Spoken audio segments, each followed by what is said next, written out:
administration is appealing the judge's order. The government continues to reduce airline traffic in the U.S. because of the shutdown. The tracking site FlightAware.com says nearly 1,200 flights to, from, or within the U.S. have been canceled today. Menopause experts say women who are considering hormone therapy for treating symptoms should be aware of both the benefits and the risks. NPR's Allison Aubrey reports some doctors will be more likely to prescribe it with the FDA's removal of warning labels. Menopause experts say there are safe combinations and doses of hormone therapy, and Dr. Joanne Pinkerton of the University of Virginia says age is one important factor on when to start. If you're under age 60 or within 10 years of menopause onset, when you start hormone therapy, you're going to see improvements in hot flushes, sweats, fewer sleep disruptions, as well as protections against bone loss and fractures, and potential benefits for heart health. But she says not all women can take hormone therapy. Those who have estrogen-sensitive breast or uterine cancer and those who've had heart attacks, strokes, or blood clots can look for alternatives. The FDA has approved 2 non-hormonal medicines to treat hot flashes. Allison Aubrey, NPR News. In Texas, some of the families of young campers who died in devastating flooding in July have brought a lawsuit. They're suing the Christian Girls Summer Camp where the children were staying. Texas Public Radio's Marianne Navarro has more. 25 campers and 2 counselors from Camp Mystic died when floodwaters ravaged through the Kerr County camp on July 4th. The lawsuit alleges Camp Mystic demonstrated negligence and indifference by ignoring repeated flood warnings and historical data about the area. It also claims the camp ignored state rules requiring evacuation plans and housed campers in known flood zones to save money. The suit was filed on behalf of several families. It seeks more than $1 million in damages. Camp Mystic has not yet commented on the allegations. I'm Marianne Navarro in San Antonio. This is NPR. Good morning. With the latest from the GBH Newsroom, I'm Henry Santoro. Boston Mayor Michelle Wu has announced updates to the city's military leave policy this Veterans Day to strengthen support for employees who serve in the United States military. The updates, which take effect today, introduce expanded paid leave for active duty service members and streamlines the process for requesting a leave. Wu says the changes build on Boston's long-standing commitment to honor, protect, and support employees who serve. About 600 city employees will benefit from this updated policy. And the MSPCA Angel in Boston is looking for pet food donations amid unprecedented demand in its community outreach programs. The Cape Cod Times reports that pets have become another victim of the weeks-long government shutdown and funding cuts from the Supplemental Nutrition Assistance Program benefits known as SNAP. In a press release from last week, MSPCA Angel says they're also hosting pop-up food pantries that started November 7th at Jamaica Plain that are open to everyone in need of pet food. MSPCA Cape Cod in Centerville has a pop-up pet pantry on November 29th. Who's a good boy? In sports, the Bruins host the Maple Leafs at the Garden tonight. The Celtics in Philadelphia for a game against the 76ers. And the forecast this Veterans Day, pretty chilly out there, mostly cloudy. Temperatures only in the upper 30s, but with the wind, it feels like low 30s. Staying cloudy overnight, low around freezing and cloudy and mid-40s tomorrow. 36 in Boston, 35 Springfield. This is GBH News. Support for NPR comes from the Kresge Foundation with Pathbreakers, a podcast about transforming communities through innovation. From revolutionizing higher education to supporting artists who are driving change. Pathbreakers is available on podcast platforms.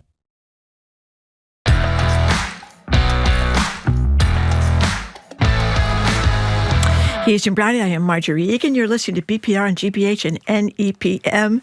Jim, as we're calling him today, Amadeus Mozart. That's really if you're nice. watching on YouTube, you could see that sort of... It's not that bad at this angle. Standing up straight. It's sort of like exploding out out of of my head. You I forgot to put the stuff in You forgot it. the moose. Whatever it is, yeah. Okay. Pretty funny, huh, Marjorie? I hope it's a riot. Thank you. You're not at the Boston Public Library today. today. Up on the. Yeah, that's right. It's kind of like like the guy from Back to the Future. That's thank right. you. We're not at the Boston Public Library today because the library's closed in honor of Veterans Day. We will be back there tomorrow, though, with comedian Tom Papa. He's got a new show at the Wilbur. He's going to join us on Zoom, and Mayor Wu is going to be with us in person on the 18th and on the 19th in person. I'm so excited about this. The great cellist Yo-Yo Ma is going to perform live at the Boston Public Library. Amadeus, take it away. Thank you very much. Right now, we're starting today's show with a conversation about public service. It's Veterans Day. We'll speak with Congressman Jake Auchincloss, a Marine Corps veteran himself, a little later in the show. Wanted to open the lines to get your thoughts on public service, military, civilian, any public service. I have long been a believer that every American should go through some form of mandatory public service. It doesn't have to be military, but something like Teach for America, the Peace Corps, National Park Service, something out in the world after high school with a stipend of some sort. It opens you up to different perspectives, socioeconomic classes, races, etc., and a collective pursuit of betterment. And I think it could probably help solve a lot of our division and isolation in our politics. But is national service becoming something different in the age of Trump, with $50,000 signing bonuses to join ICE, National Guardsmen questioning the ethics of their deployments to cities across the country? So we want to discuss public service on this Veterans Day with you. 877-301-8970. If you've served the country in some way, we'd like to hear that. Do you think public service does mean something different in 2025? And this is one of those moldy old chestnuts, but I think it's something Marjorie doesn't object to in this case. Namely, wouldn't our country be better off if after you graduate from high school, you do, let's say, a year or 2 years of public service? I would even go so far as to say can't serve in your own community. You got to serve in another Someplace community, else. some small stipend, so you meet people who are not like you. And I'm not a panacea kind of guy, but considering how we are so divided over everything, when you experience life that's different from yours in a different community, you got to believe that some of this division will begin to melt away. 877-301-8970. Well, there's such a huge class divide in the United States of America now, and there's an education divide. I mean, one of the things that a lot of people in the GOP can't stand is they think that that all these college grad Dems are looking down on them. Well, if you have a chance to be living like AmeriCorps. AmeriCorps is a great program. Trump's trying to shut that down, but people objected to that. AmeriCorps is a great program where you get, I don't know what you get now, but one of my kids did it. You get $10,000 or something, and you get help with a place to live, and you go live with 20 other kids in some. My kid was in City Year. It's a variation of the same thing. And my younger kid. They give you a place to live, which is great. Some broken down place in Philadelphia, Jim, your hometown, and you're there for a year, 2 years doing something in the community. I think it's great, and there are people all over the country. That's the thing. We don't have, and when you think about it practically, I mean, there's not enough care for people, elderly people. There's not enough care for homeless people. There's not enough.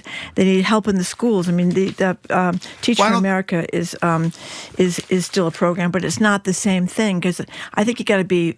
Like, I agree with you, Jim. You got to get out of your hometown. I think that's part of the thing. You have to go someplace else to do it. I think it's a great idea. You're describing the need. I don't think anyone would quarrel with the need. I think the issue is, I know this is a country where anything mandatory gets people's hackles up.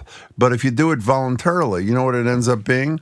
Those who really don't need the experience will volunteer, and those who would benefit from the experience won't volunteer. So in my view, if it's not mandatory, it just doesn't work. Can I tell a piece of history? Well, we had a draft for a very long time. Well, I want to speak. It's funny you say that. The military draft was eliminated in 1973. Two people who voted against the elimination of the draft were Ted Kennedy, obviously senator from Massachusetts, and probably one of the most famous Congress people of all time, Charlie Rangel from Harvard. Kennedy voted against it. He said, because what's going to happen now, and I'm going to paraphrase, it's something like we're going to have poor people fighting rich people's wars. Yeah. And Rangel believed, well, if you're going to get rid of this, he actually proposed legislation to this effect. Let's have mandatory non-military service, if that's what you want, for the exact same reasons, because there was obviously division in the country then, too, even though nothing like this. So to me, it is almost, I hate the expression no-brainer, so why am I going to use it? It is a no-brainer, but the likelihood of our government requiring anybody to do anything is quite small. 877-301-8970. 8970 is the number. Were you, by the way, I mean, in earlier years, now admittedly, this was pretty much in very different times, and now you're not a big lover of mandatory things ever. I'm guessing, we didn't discuss this before the show, I'm guessing you've changed your position. I have changed my mind, because if it's not mandatory, not everybody's going to do it. And I mean, you think of people that grow up with incredible privilege, that grow up in these wealthy towns, and they go to these wealthy schools, they go to these wealthy colleges.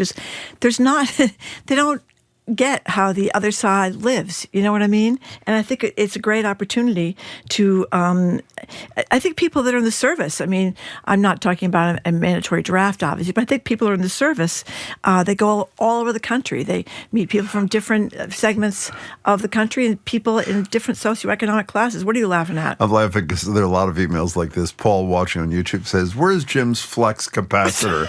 That was the thing in Back to the Future that allowed time travel in the DeLorean. Well, Buster wants to know, can't Jim get in the DeLorean and stop Trump from being president? There you go. Yeah. Here's on point, though. Carla from Seattle texts, I'm a proud Navy veteran with 10 years active duty and reserve service. I'm glad I served to protect your rights, and I'll continue to fight against the GOP who seek to destroy them. And yes, everyone should do some sort of public service early in adulthood. 877-301-8970 is the number. Yeah, and this is a texter who says, my daughter did City Year as a gap year, then went to work for Boston City Year after college. Also, those who serve get a college scholarship. These experiences are extraordinary for my daughter in shaping the young adult she is. City Year is great, although the thing about City Year is you're not going to go to Arkansas. Who was the executive director of City Year in Boston for a couple of decades? Sandra Lopez Burke, our colleague. Oh, that's right. Yeah. And my kid, usually people do it after college. My younger kid did it between high school and college. And I think, I try not to speak for her, but I think she would say it changed her life in lots of ways, even though she did serve in Boston. She served in Dorchester. Yeah. Well, I mean, which is great, but I think ideally you go someplace else. I agree. And, when you think about it, when you know people that have been in the service, I think they are different in a good kind of way. 877-301-8970. So service in general, public service in general, and talk about your own desires. And also, we'd love your thoughts on mandatory public service for kids, let's say, once they get out of high school. Again, doesn't have to be military. If that's what they choose, fine. But some sort of public service to the country. Charlene in Acton, you were first on BPR. Hi, welcome to the show. Hi there. Just commenting. I have been in Defense Department, civil service for nearly 20 years, most of my career. And it's always driven me. I've had other job offers, but again, the passion and the commitment to contributing something greater than yourself, I think, is very important.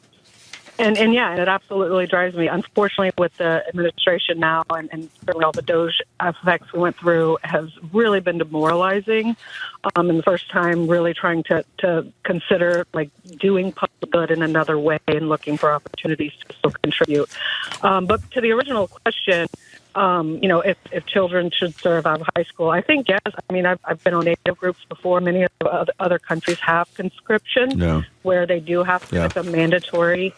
It's not like the draft. It's just that mandatory service. And Jim, I have to say, I love the idea of it not necessarily being the military aspect. But I totally agree. Many other ways to But if people choose, I assume, Charlene, if people choose the military to fulfill their service obligation, fine, right? Right. Exactly. Right. Yeah, there's so many other ways. And again, it makes you value your country more and again feel like you're contributing. At least that's what it's done for me all these years. Charlene, that was a beautiful call. Yeah. Thanks for what you did. Rahm Emanuel wrote a really nice piece for this. Yeah, he did. He may be running for president. We don't know.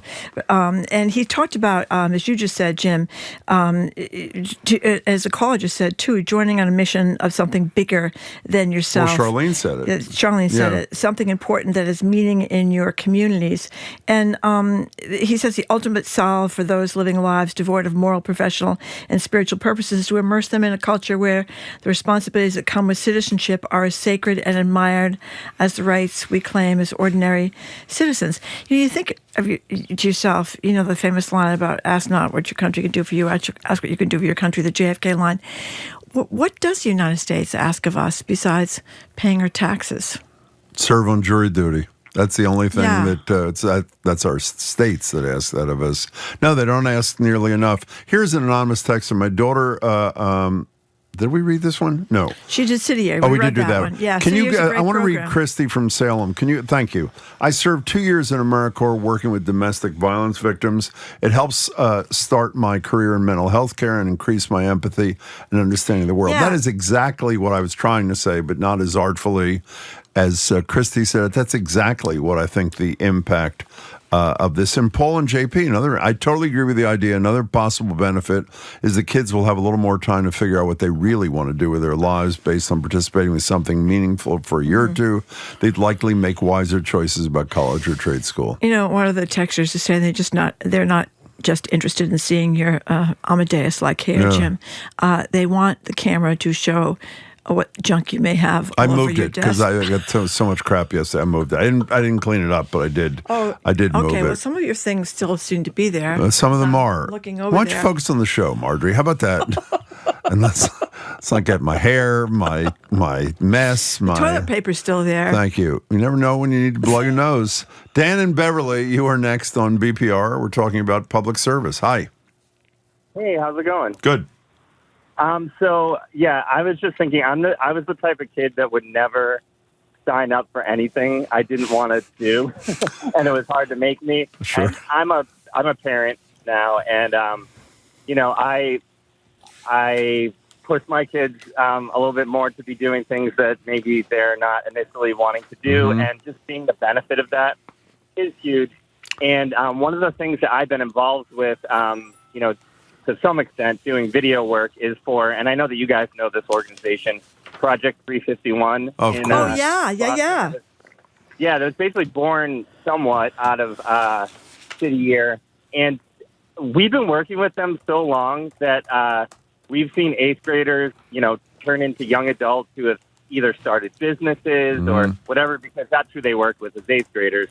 And to see the huge difference that a year of service for 8th graders making their lives, 10, now it's 15. I think this is their 15th anniversary.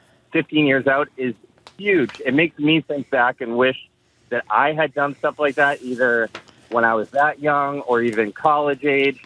And so I just think the importance of this, especially for folks like me who are maybe, military was something that seemed I was more afraid of and didn't want to do, something like service in a different way. Hey, I just love that idea, and I think that it's, the evidence is there that it's Dan, don't go really away. beneficial. You said, I want to ask you in a second, you said you saw the benefit of whatever your kids have done. I just want to say what Project 351 is. It's brilliant.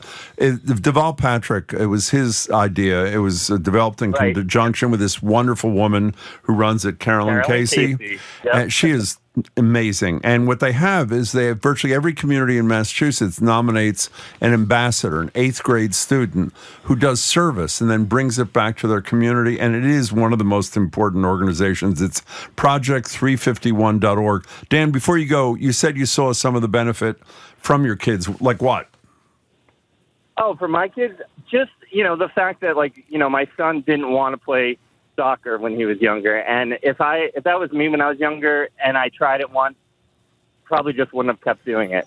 But the fact that we just made him do it, now that's 5 years, 6 years later, it's one of his favorite things. That's fabulous. And he's got to, it's just as simple as that. The fact that it just takes doing something sometimes to open your eyes to something different. Obviously, something as simple as soccer. So put something more important like service, and then it'd be great to see where that goes. Dan, that was great, and congratulations to your kids too. Thanks so much. Again, check out Project 351. That's a perfect example of service with young people where it gets in their DNA, and then they follow up later in life. And by the way, I didn't mention that this 2023 survey, as reported by The Hill, says 75% of Americans between 18 and 24 say they would support a required term of service. Really? So long as participation in the military remained optional. 60% said Americans were too divided and they would benefit from a common experience. So there seems to be broad support. A couple of our texters, though, don't think so. Brenda in Swampscott says, well, in theory, this sounds great, but in reality, many teens kids need to get out working or learning a career because they don't have the luxury to live on a small stipend. I couldn't do spring break because I had to work on every school break. That's reality.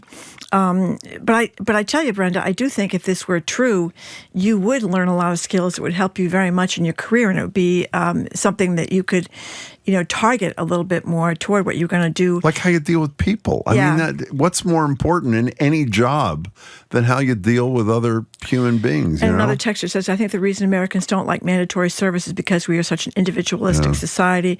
We probably don't have universal health care. The reason why we don't have universal health care. Yeah, because we don't see that universal health care, mandatory service, etc.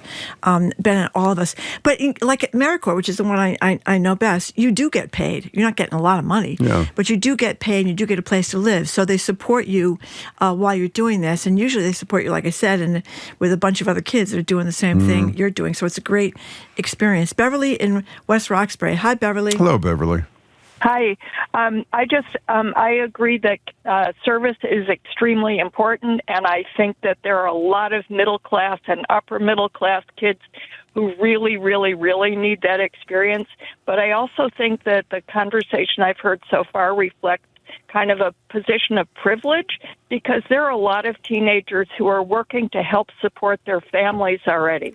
And to say that they need to go somewhere else and do service kind of denies the reality of their situation. Well, Beverly, that's exactly what a texter just said. And the answer, I think, is then make the stipends something that allow them to meet their needs. And maybe even there could be a sliding scale. I mean, I don't think we should allow the fact that some kids, as you say, are in a position of privilege where you think we're coming from on this as compared to some lower income kids. If service matters, then it's the obligation of government to figure out how to make it work for people in different situations. And it's also an opportunity, Beverly, for kids who do come from low-income homes to make connections with people who are really different.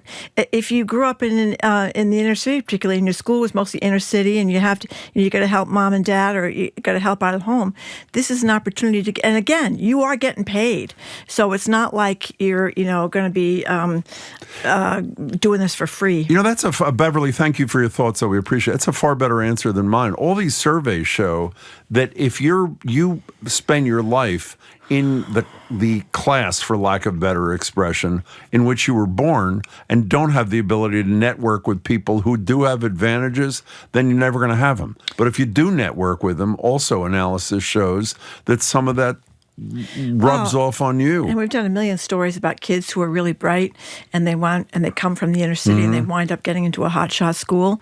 It is really difficult. Even J.D. Vance, that I'm not a fan of anymore, wrote about this in his book, how difficult it was. He gets to Yale, doesn't know what fork to use because he came from a tough home life. They were very, very poor. So I think that's the thing. You get to mix with people that are different. In both ways, I think it's really Here good. are a couple of interesting texts. John Michael in Boston. I served in the Peace Corps for 4 years. I learned French and Arabic. I learned so much about people, culture, acceptance, and appreciation of others. Stephen Norwood. Just the act of asking for all people to serve in some capacity, this is a great point, communicates to the country at large the value of people serving other people. I agree with that totally.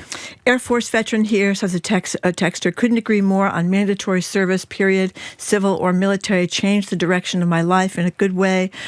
Worked with Americans from across the country, which certainly widens one's understanding. That's great. Joanna Wareham, hi. Hi, Jim and Marjorie. Thanks for taking my call. Of course. Yeah, both of my sons went to a very privileged university because I was working there at the time. And while I was there, I had the privilege of serving the student veteran community and helping them to get their education.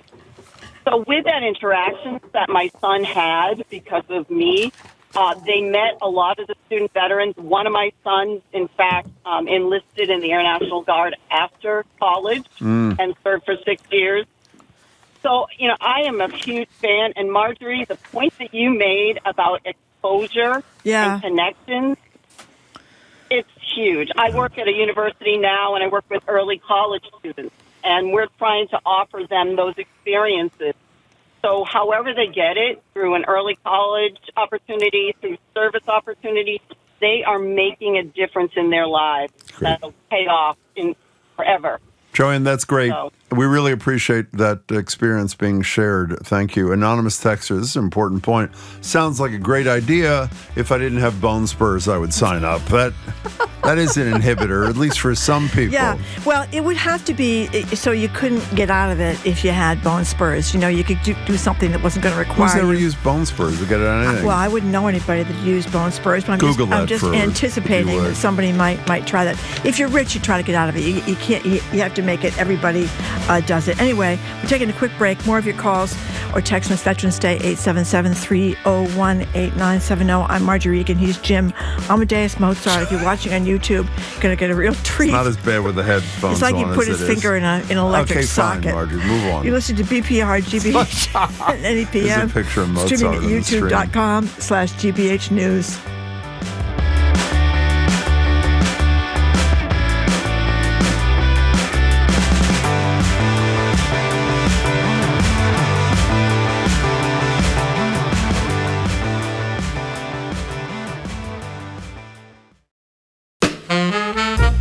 I'm Jared Bowen. Coming up on The Culture Show, Pulitzer Prize-winning composer and conductor Tanya Leon joins us ahead of the world premiere of her new orchestral work, Time to Time, with the Boston Symphony Orchestra.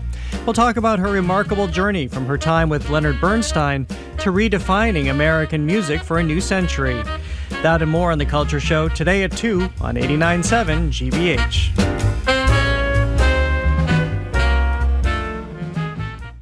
Our programs are made possible thanks to you. And the Office of the Massachusetts State Treasurer. The Unclaimed Property Division is holding unclaimed funds from utility bills, uncashed paychecks, savings accounts, and more. To see if you have unclaimed money, you can visit findmassmoney.gov.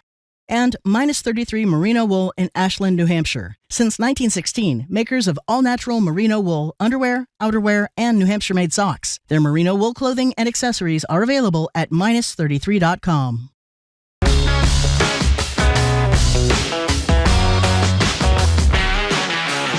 Welcome back to BPR on GBH and NEPM. Jim Browdy and Marjorie Egan. Streaming at youtube.com/GBH News. Obviously not at the library because of Veterans Day and the library is closed. We're there tomorrow with comedian Tom Papa zooming in.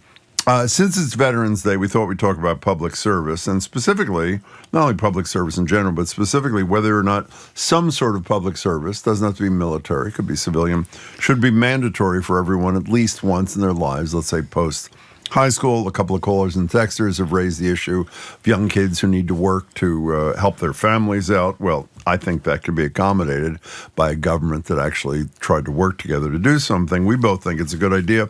And the number is 877-301-8970. Before I get back to the calls, this is not a scientific sample. We've done this topic every several years. The percentage of people who've called and texted who are okay with mandatory service is exponentially higher today than it's ever been. And you know why that is? Because we're going to hell in a handbasket. Exactly. And they realize how important people working with people unlike themselves, how important it would be to try to heal what has broken this country. Robert in Westport, hi. Jim and Marjorie, this is the first time I've ever called into you. I like listening to you. Thank you. It's sort of sporadic, but I love this topic. So many of my friends, male and female, enjoy talking about how can we get a service, a national service, like you're talking about, and where do we start? We get kind of stuck, and we've come to the point where maybe it should just belong in the high schools and colleges as a way, which they're doing, but let it come from the ground up. But I still think there's a need, to answer your original question, for a national service. Where it should it be in the Department of Education? I'm not sure, but it needs to be really coordinated. It's so powerful. To go back to, you mentioned earlier, Kennedy's, what can you do for your country? Yeah. And Clinton's, and Kennedy's Peace Corps and Clinton, was it Clinton that with the VISTA program, but and wouldn't it be great, I think, to coordinate all that, and have a ground level. Every town, every high school, every college have their own. We have yearbook in college and high school. We have all these committees and what do they call them? You sign up and you get your extra credit for your college. By the way, let me just say, Vista. Robert is an excellent first call, and thanks for. I hope you do another one. Kennedy, as in President Kennedy, founded Vista, seeing it as a domestic version of the Peace Corps. So that's where that was founded, and obviously that's no more either. It would also mean a lot more service for a lot more people. The stuff that this whole army of young people could perform, the kind of tasks they could perform, would ultimately save the government a lot of money because they could step in to do stuff for a little bit lesser pay. By the way, I got to correct myself, particularly if Doris Kearns Goodwin is listening. Kennedy originated the idea I just saw, but it was formally implemented by his successor, LBJ. Okay. So that's where that happened. Okay. I was reading this thing before. The Wall Street Journal was talking about this. They did this interview with this NYU Stern School of Business professor, that's Susie Welch, talking about children's values, not children, they're young adults that are in business school. If they have the stuff that managers want to hire them for their job, she found that only 2% really have the. That can't be real, is it? That's what she says. These people in business school. It says Gen Z was values. They ranked them from 1 to 16. Now these are Gen Z people who are in business school at Stern, which is a good business school. Their number one value is something I'd never heard of, Jim.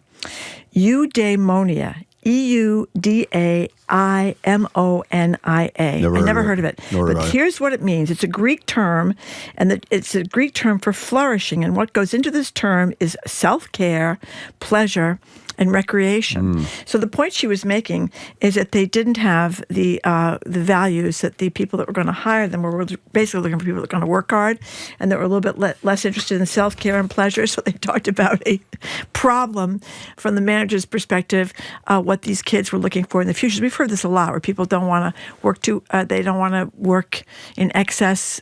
People in Gen Z, because maybe they saw their parents do that, or they don't want to do that. So maybe this would be a different view on what kind of work you can do. Yeah, who Susie Welch is, I assume. Yeah, she's the one that was married to Jack Welch. Jack Welch, right. Yeah, who's a late guy who ran General Electric. Yeah. Okay. I remember him. Brian and Leverett, hi. Hi, how are you doing? Everett, I assume. Hi. No, you Leverett? assume wrong. It's Leverett. Oh, okay. Out by Amherst. Yep.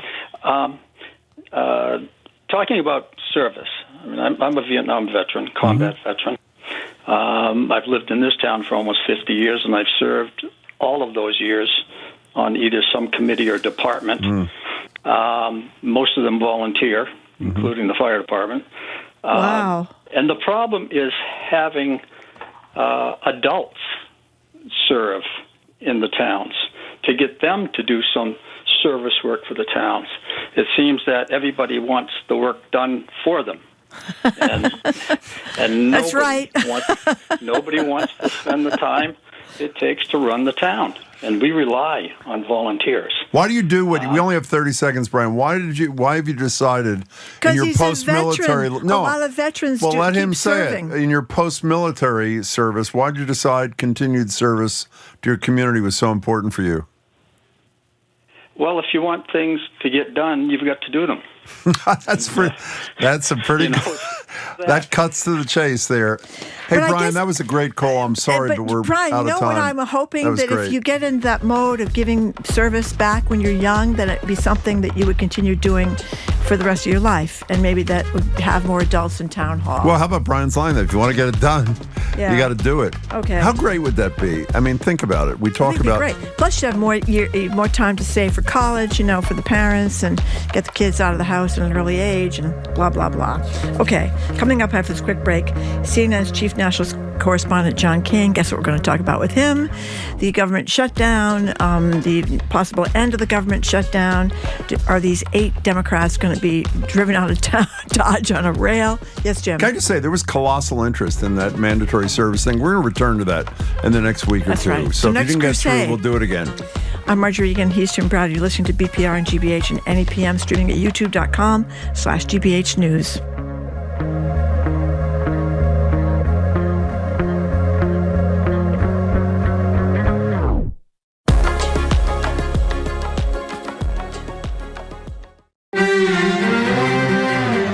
Coastal cities around the globe like Jakarta, Indonesia, have to cope with rising sea levels. One solution that seems simple is building a sea wall to keep the water out, but that's risky. You can build it in a few years' time, but if you don't do it right, you are repairing all the impacts for decades. Hear that story next time on The World. This afternoon at 3, here on GBH News 89.7. Support for GBH comes from you. And Safety Insurance, offering auto insurance policies designed to help for when the worst happens. You can ask an independent agent about safety insurance. Safety Insurance will help you manage life's storms. And Gordon College, helping you celebrate the holiday season with choral ensembles, instrumental performances, and a carol sing at their annual Christmas Gala, December 3rd, 5th, and 6th. Tickets at gordongala.com.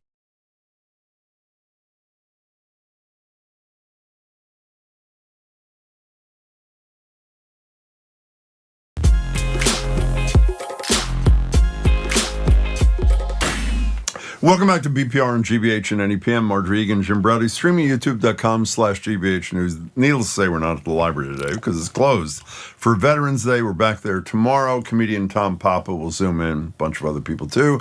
Mayor Wu joins us for an hour at the library on November 18th and November 19th.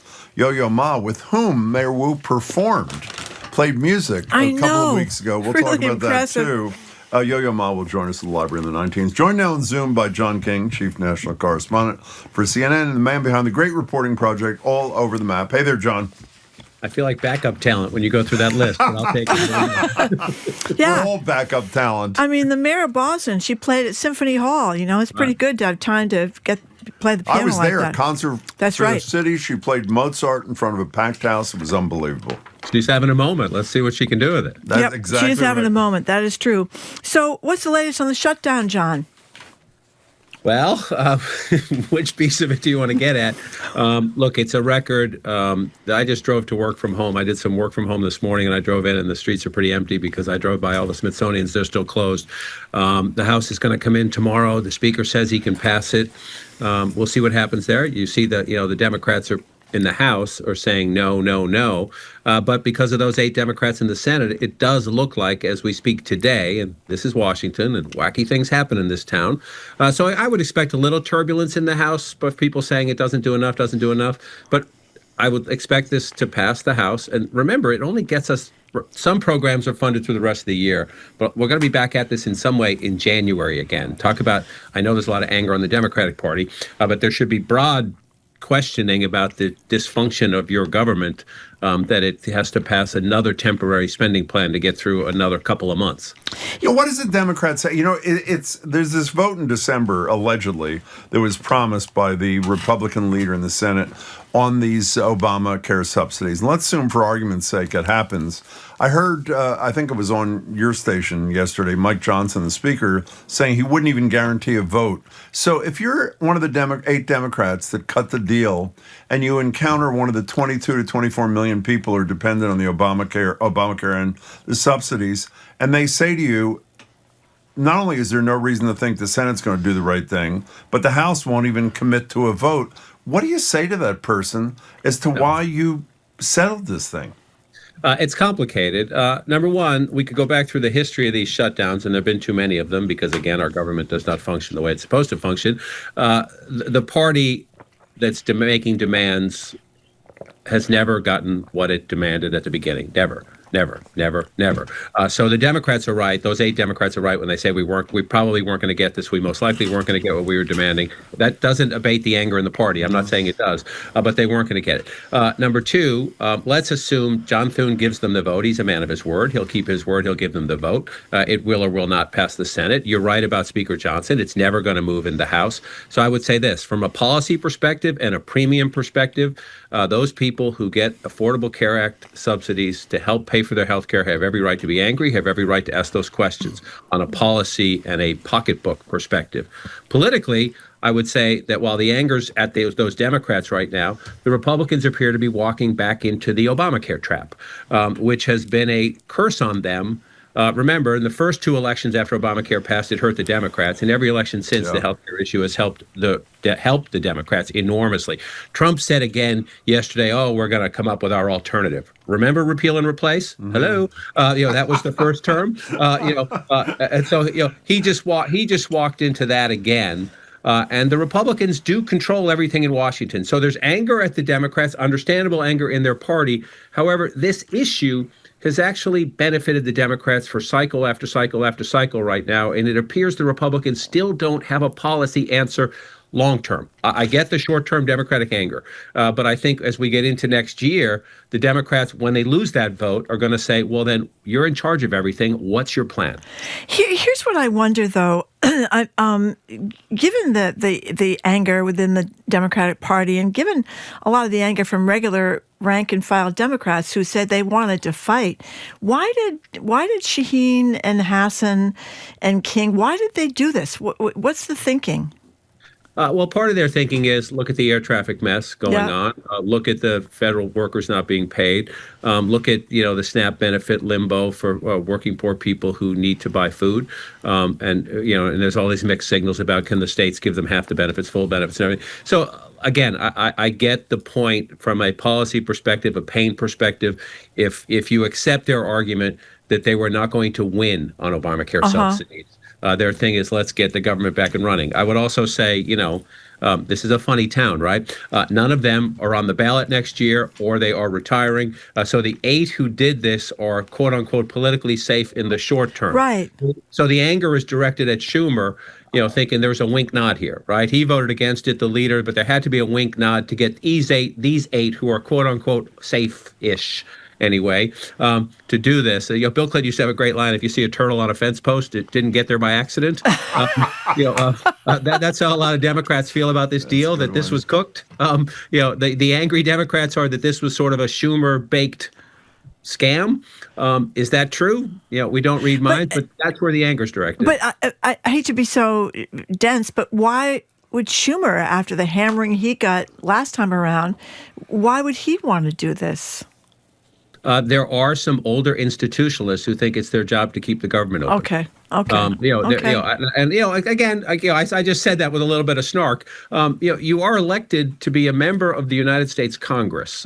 Yes, you're a Democrat, or you're a Republican, or in Angus King's case, you're an independent who caucuses with the Democrats. But your job isn't your job to fund the government, to keep it open, to cut the best deal. Now, I completely understand that, trust me, in my travels, you hear this Democratic anger. Yeah, but this is different.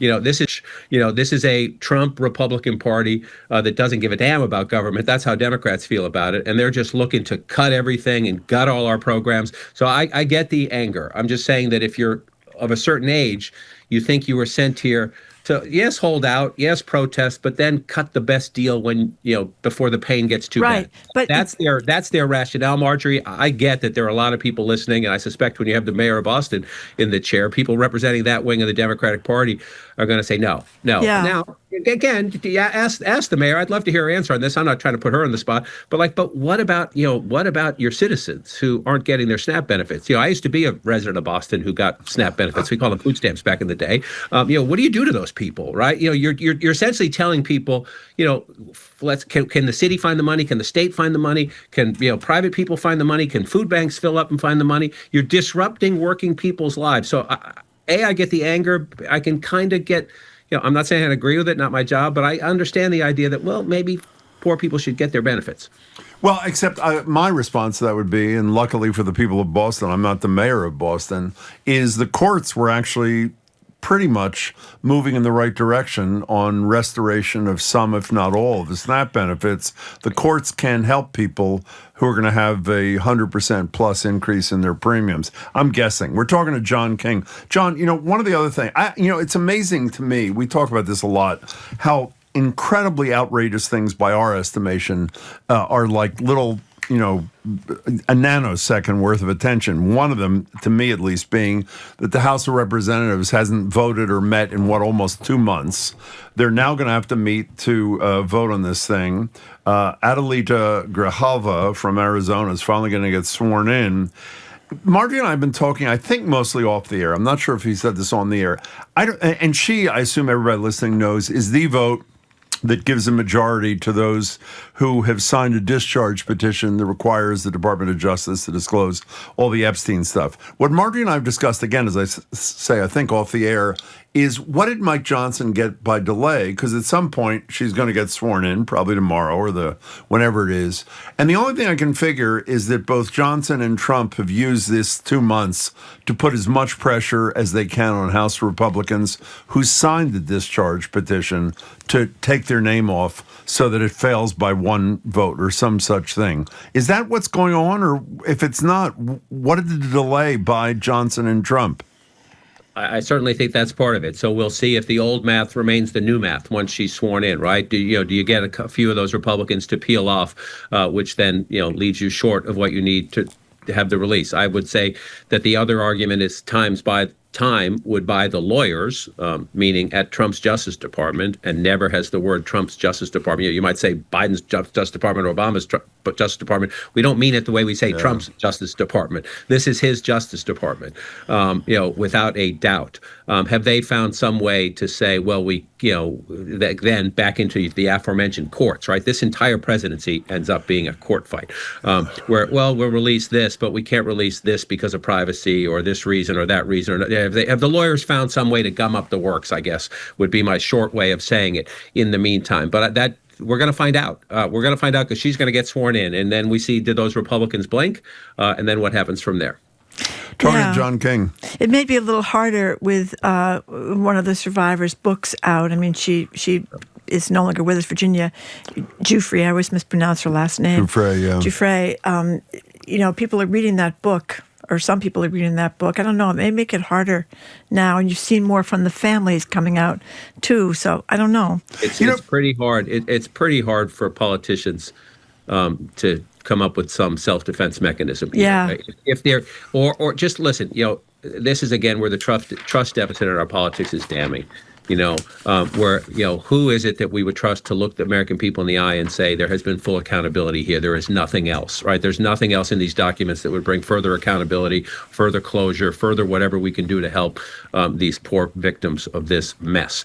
But who would you trust, right? Especially after now the administration that controls the power here campaigned on that we're going to release it all.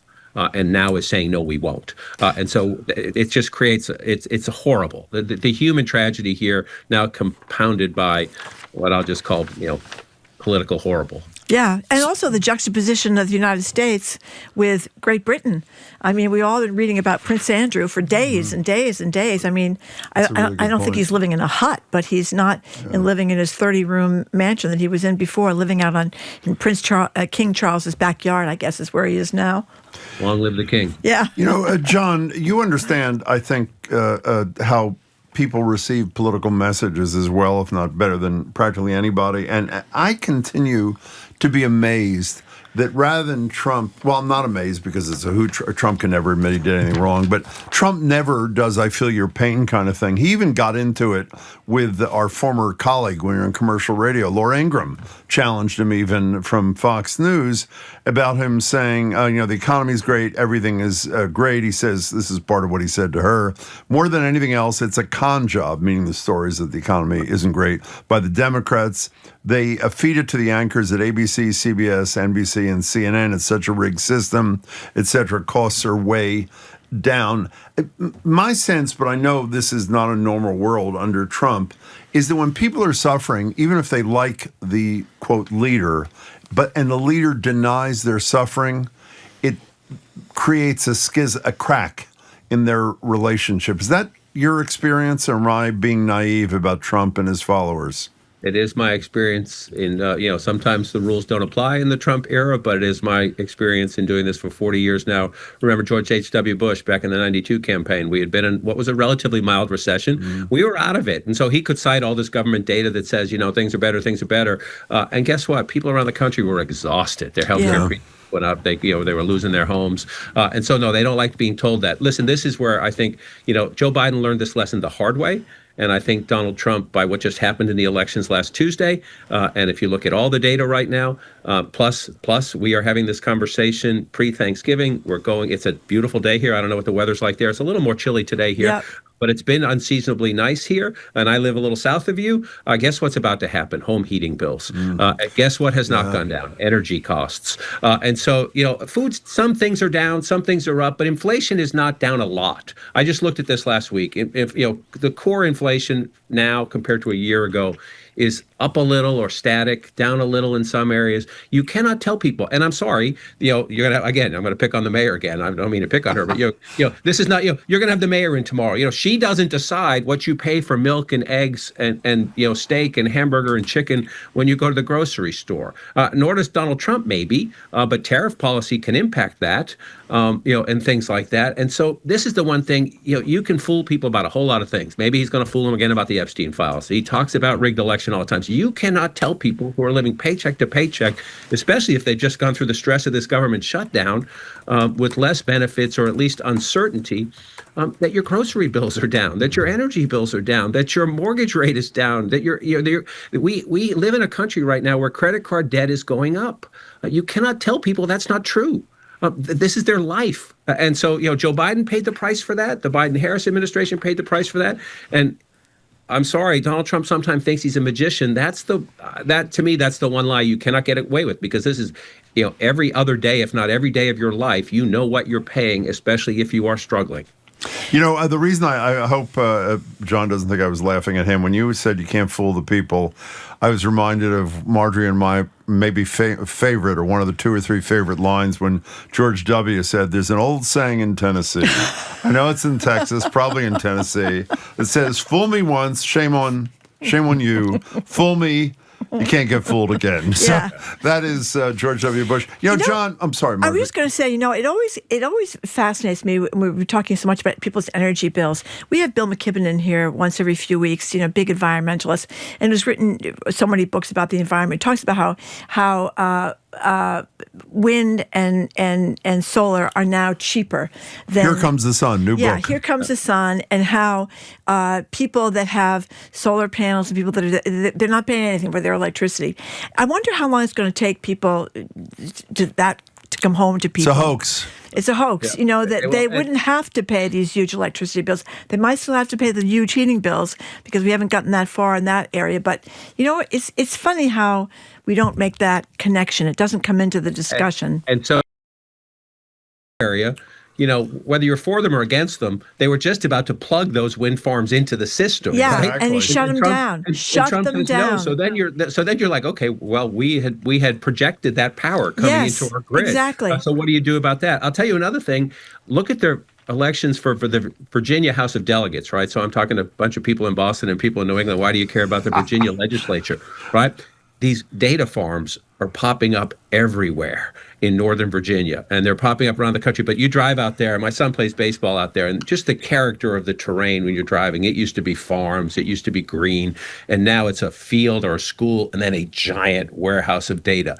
And that sucks a lot of energy. Is that AI stuff you mean? It's all, yes, it's all the cloud and AI and all these things. And they are popping up like weeds in Northern Virginia, and it changed the politics of Northern Virginia because people moved out there to see some green, or to still have some farms, or to be in nicer suburbs. And so this energy issue is one that is with us in the age of AI going forward, whether it's the solar and the wind, or whether it's industries building up and fundamentally changing communities and perhaps driving up their energy prices in the process. I would remember this issue as we head into next year.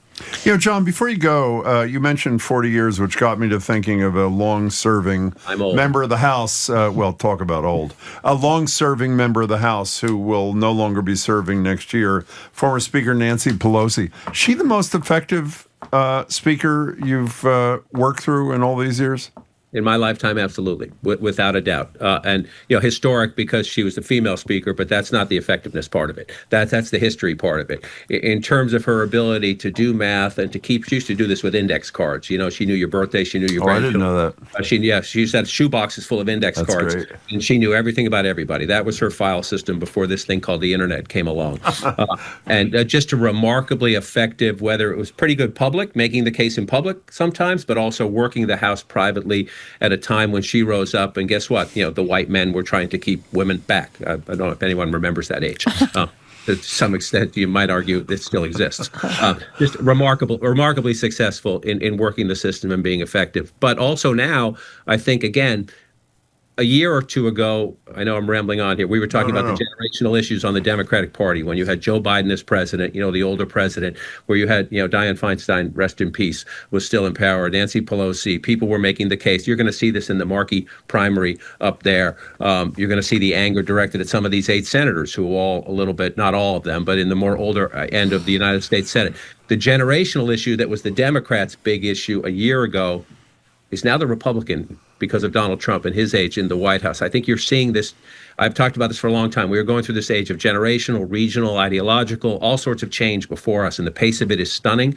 The generational piece in the Democratic Party is in some ways taking care of itself, although I suspect Schumer will be the next target of that. By the way, before you go, Joanne just texted, just hearing John King, his brains and his common sense calms out Trump-weary, Trump-scared souls. So for all the Trump-weary, Trump-scared souls, John, I think Joanne is speaking and thanking you for your contribution here. So thank you, John. Trump's exhaustion may be back. That was a phrase I loved in the first term. It may be back a little bit. Maybe.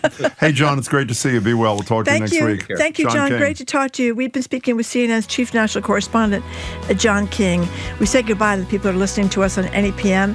Thank you very much for tuning in to us today. Make sure to listen to the fabulous 413 starting at 3 o'clock this afternoon. We're going to continue here in Boston, coming up after the new news on 89.7 GBH.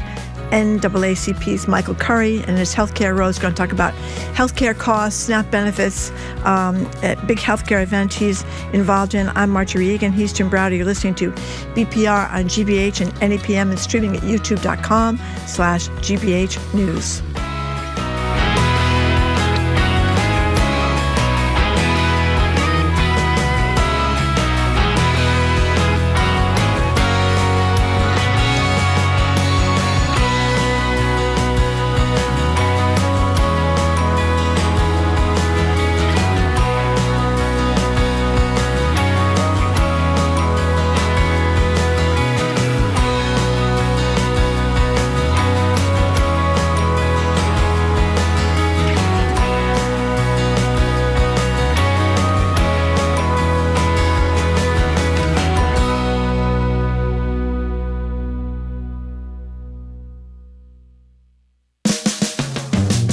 You're listening to Boston Public Radio with Jim Browder and Marjorie Egan. Just ahead, more smart conversation about what's going on in our community.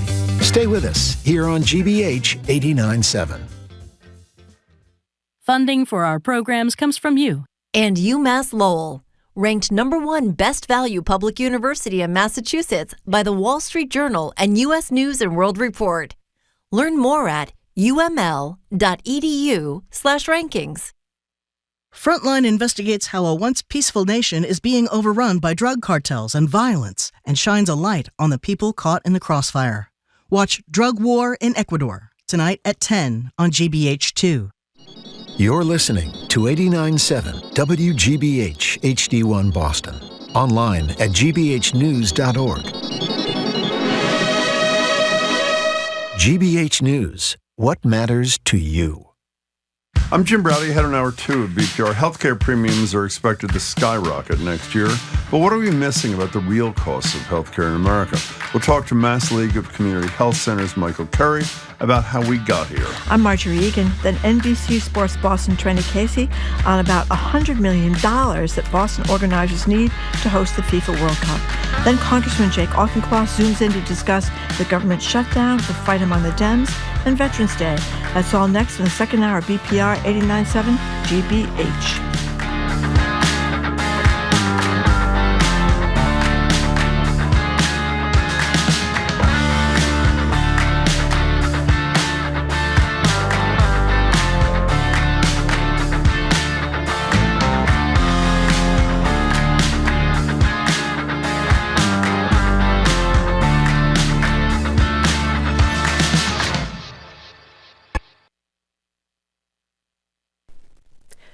Live from NPR News, I'm Lakshmi Singh.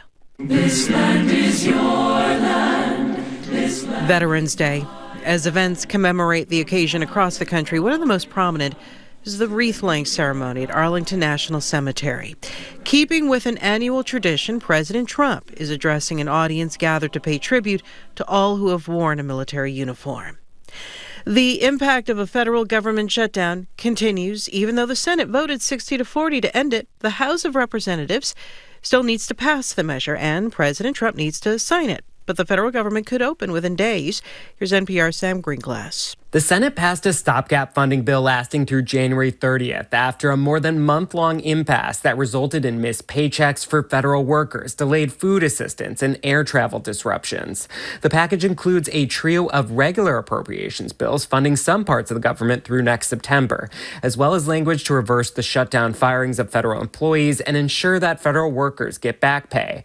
But the deal does not include an extension of expiring subsidies for health insurance premiums. Democrats have been promised a Senate vote on legislation to address the healthcare subsidies, but that does not guarantee it'll pass or get a vote in the House. Sam Greenglass, NPR News, Washington. Romania, a member of NATO, is accusing Russia of another incursion into Romanian airspace. The Defense Ministry says it found drone fragments on its soil following Russia's overnight attack on Ukraine's Danube river ports. The government says the fragments landed in an uninhabited area. NATO member Poland also protested a similar Russian drone incursion of its territory 2 months ago. Poland and Romania are now deploying the new American Menopause system to identify and counter drones. Yemen's Houthi rebels have sent a letter to Gaza's Hamas. The Houthis indicate they've halted their attacks on Israel and on Red Sea shipping routes. That's as long as a shaky ceasefire holds in Gaza. NPR's Lauren Frere reports from Tel Aviv. Hamas's armed wing has published a letter online that it says it received from the Houthis.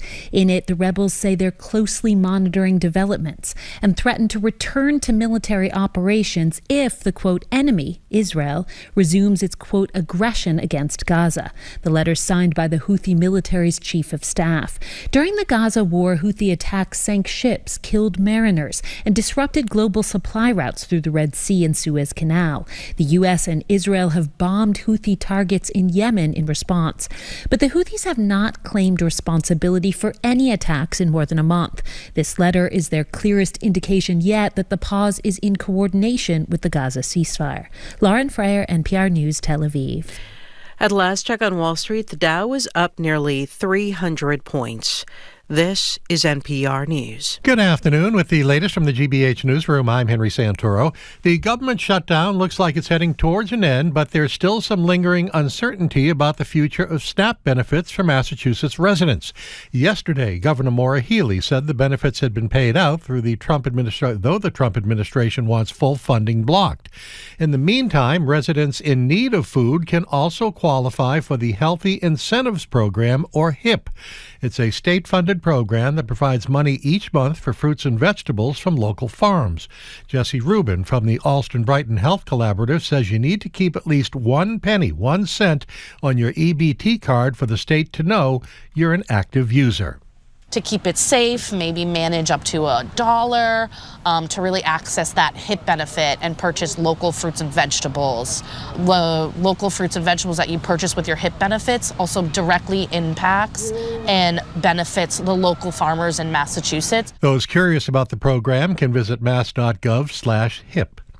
There's a bit of a family feud brewing amongst the Shaheens. The New York Times reports that Stephanie Shaheen, the daughter of Democratic Senator Jean Shaheen, has called out her mom for voting to end the government shutdown without a Republican agreement to extend the Affordable Care Act subsidies. Stephanie Shaheen is running for a House seat in New Hampshire on a healthcare platform. She took to social media with a post to her mom that said, quote, "We need to both end this shutdown and extend the ACA tax credits. Otherwise, no deal," unquote. Bruins and Maple Leafs at the Garden, Celtics in Philadelphia for a game against the 76ers tonight. This is GBH News. Support for NPR comes from NPR stations. Other contributors include Progressive Insurance. Progressive is looking for dedicated and forward-thinking individuals to join their growing team. More information, including application, at progressive.com/careers.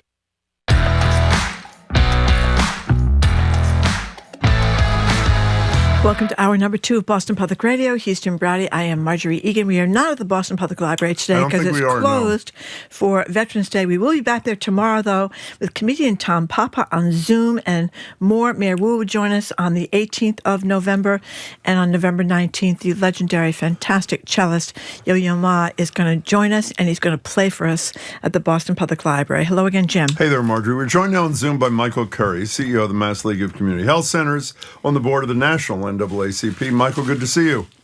Good to see you both as well. So I'm dying to find out, Michael, what do you think about the deal the 8 senators made to help get this shutdown going? Think they should have held out or not? Honestly, I think they should have held out. I think despite the pain of the government shutdown, we know that there isn't credible negotiators on the other side. And that if you wait for the promise of a fix to the Affordable Care Act subsidies, then you will be waiting with bated breath, because the reality is they've shown that they do not want to support and extend the benefits of the Affordable Care Act. So to me, this was a statement that was necessary by the Democratic Party. And unfortunately, some Senate Democrats decided to break rank from that and to compromise. I even know I'm hearing it from across the country, deep disappointment that this deal was struck. You know, you obviously in your day career, your day work, deal with low and moderate income people who need health care. When I read these stories about what is now inevitable, it seems to me that these premiums are going to double, more than double for people. It's what's the concept? What happens to people who you know and work with when they can't afford this massive increase in a premium come January 1st? Yeah, I mean, it's disturbing. I mean, we know that unaffordability of coverage is a determinant in health, right? If you can't afford to pay for your insurance, then you don't go to the emergency room. You don't purchase those drugs.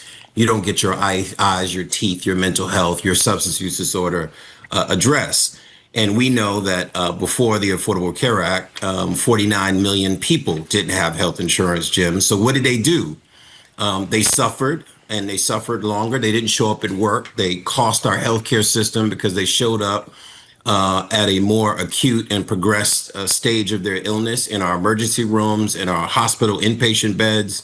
It doesn't make sense at any point that we would remove access to health insurance, and extending these subsidies is what got us to more people being insured in this country. I think we're somewhere around 23 or 26 million uninsured. That number will tick up dramatically over the next several years as people lose coverage in the marketplaces, as we call them, across the country. And coverage is going to become unattainable for many. You know, just to follow up on that for a second, I was sort of arguing with a friend the other night who's saying, well, while I don't support what the Republicans are doing, on the other hand, that person who isn't going to be able to afford her Obamacare premiums just go to the emergency room. My understanding is, while ultimately as a place of last resort, that woman will go to the emergency room, it's much more likely that they'll get sicker and not seek health care at all until it's a life or death kind of thing, and then end up in an emergency room. So it's not as simple as no Obamacare, you just get treatment in an emergency room, right? Exactly. I mean, ultimately, you don't want to get your primary care, your preventive care in an emergency room. You want a doctor. You want as we say, a patient-centered medical home. You want someone saying, Jim, you need to get your colonoscopy or your prostate cancer checked, or we need to come in and get you your flu shots, right? Those things are just the preventative and the screenings that are necessary. You don't do that. I tell people all the time, if you knew what that 15 minutes in a doctor's office cost, you probably wouldn't go because you couldn't afford it. If you knew what that medication cost that you paid a copayment for, you probably wouldn't buy it because you got to pay for rent or you got to pay for food in your home. We should never in this country force people to make those kind of decisions. And these subsidies that allow people that don't qualify for Medicaid and maybe don't have coverage through their employer, or at least credible or appropriate coverage to their employer, they're able to purchase it in the marketplace. This always made sense. And we know that Obamacare is not popular, but Affordable Care Act is. Yeah. Well, when you think back of it, it was a crazy. Remember, if you had pre-existing conditions, then you couldn't get health insurance. I mean, if you lost your job at 50 years, that's incredible. You find out after you've lost your job that you've got diabetes, you've got heart disease, you've got cancer. Sorry, it was unbelievable that we did that, and Obamacare took that away. And preventative care, right? That's covered. Mammograms and stuff like that, that's covered. People forget that. Yeah, there's a notion in this that I think is general with those who supported some of these anti-DEI, anti-immigrant, anti-Affordable Care Act policies, which is the biting your nose off to spite your face. Yeah. Right? Because ultimately, you're hurting yourself. No matter what your political affiliation is or ideology, your rural hospitals will close. You will have less access to care. The wait times in your emergency room will be longer. This system will collapse the more we undermine the core pillars that keep people healthy, which is coverage. I want to say, but it's horrible when you have to explain something. It's funny, but for the three people who didn't get Michael's joke when he said a minute ago, Obamacare is totally unaffordable. The Affordable Care Act is. That's right. We hearken back to one of the funniest bits where Jimmy Kimmel sent a reporter out to Hollywood Boulevard and asked passersby which they preferred, Obamacare or the Affordable Care Act, which of course you all know is the exact same thing. And as Michael was joking a minute ago, people couldn't stand Obamacare. Right. They loved the Affordable Care Act. It was really. Yeah. We're talking to Michael Curry from the League of Community Health Centers and the NAACP. So I guess it couldn't really be more blatant. You read about the NIH funding. Basically, if you are a person of color or you're an LGBTQ person, you got to hide that way down in the fine print, because otherwise you won't get funded, because we don't want to fund people of color or LGBTQ people. That's basically the Trump administration, I guess. What do you do? Yeah, well, there's so much about the present times that stress me out and keep me up at night and trouble me even when I'm at my day job and my night job, which is NAACP. But one of them is research, right? We know that we are trying to crack the code on why people get sick of diabetes, heart disease, cancer, some forms of cancer at a higher rate. Researchers present their projects. They submit for NIH funding.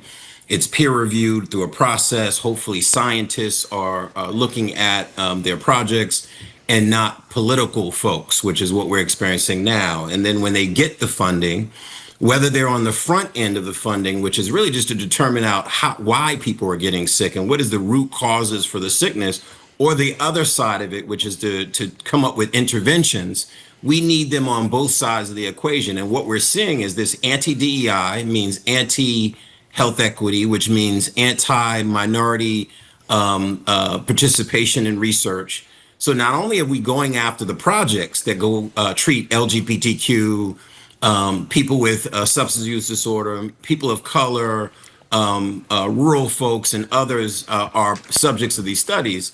We're also finding that this policy, or these policies, are now looking to drive people out of research. That this DEI effort was intentional about getting folks to come into research that are diverse, that bring a new perspective. And you've heard me say this before, and I have to repeat it 1,000 times if I must, that there's a little black girl meant to find a cure for cancer. We need her in research.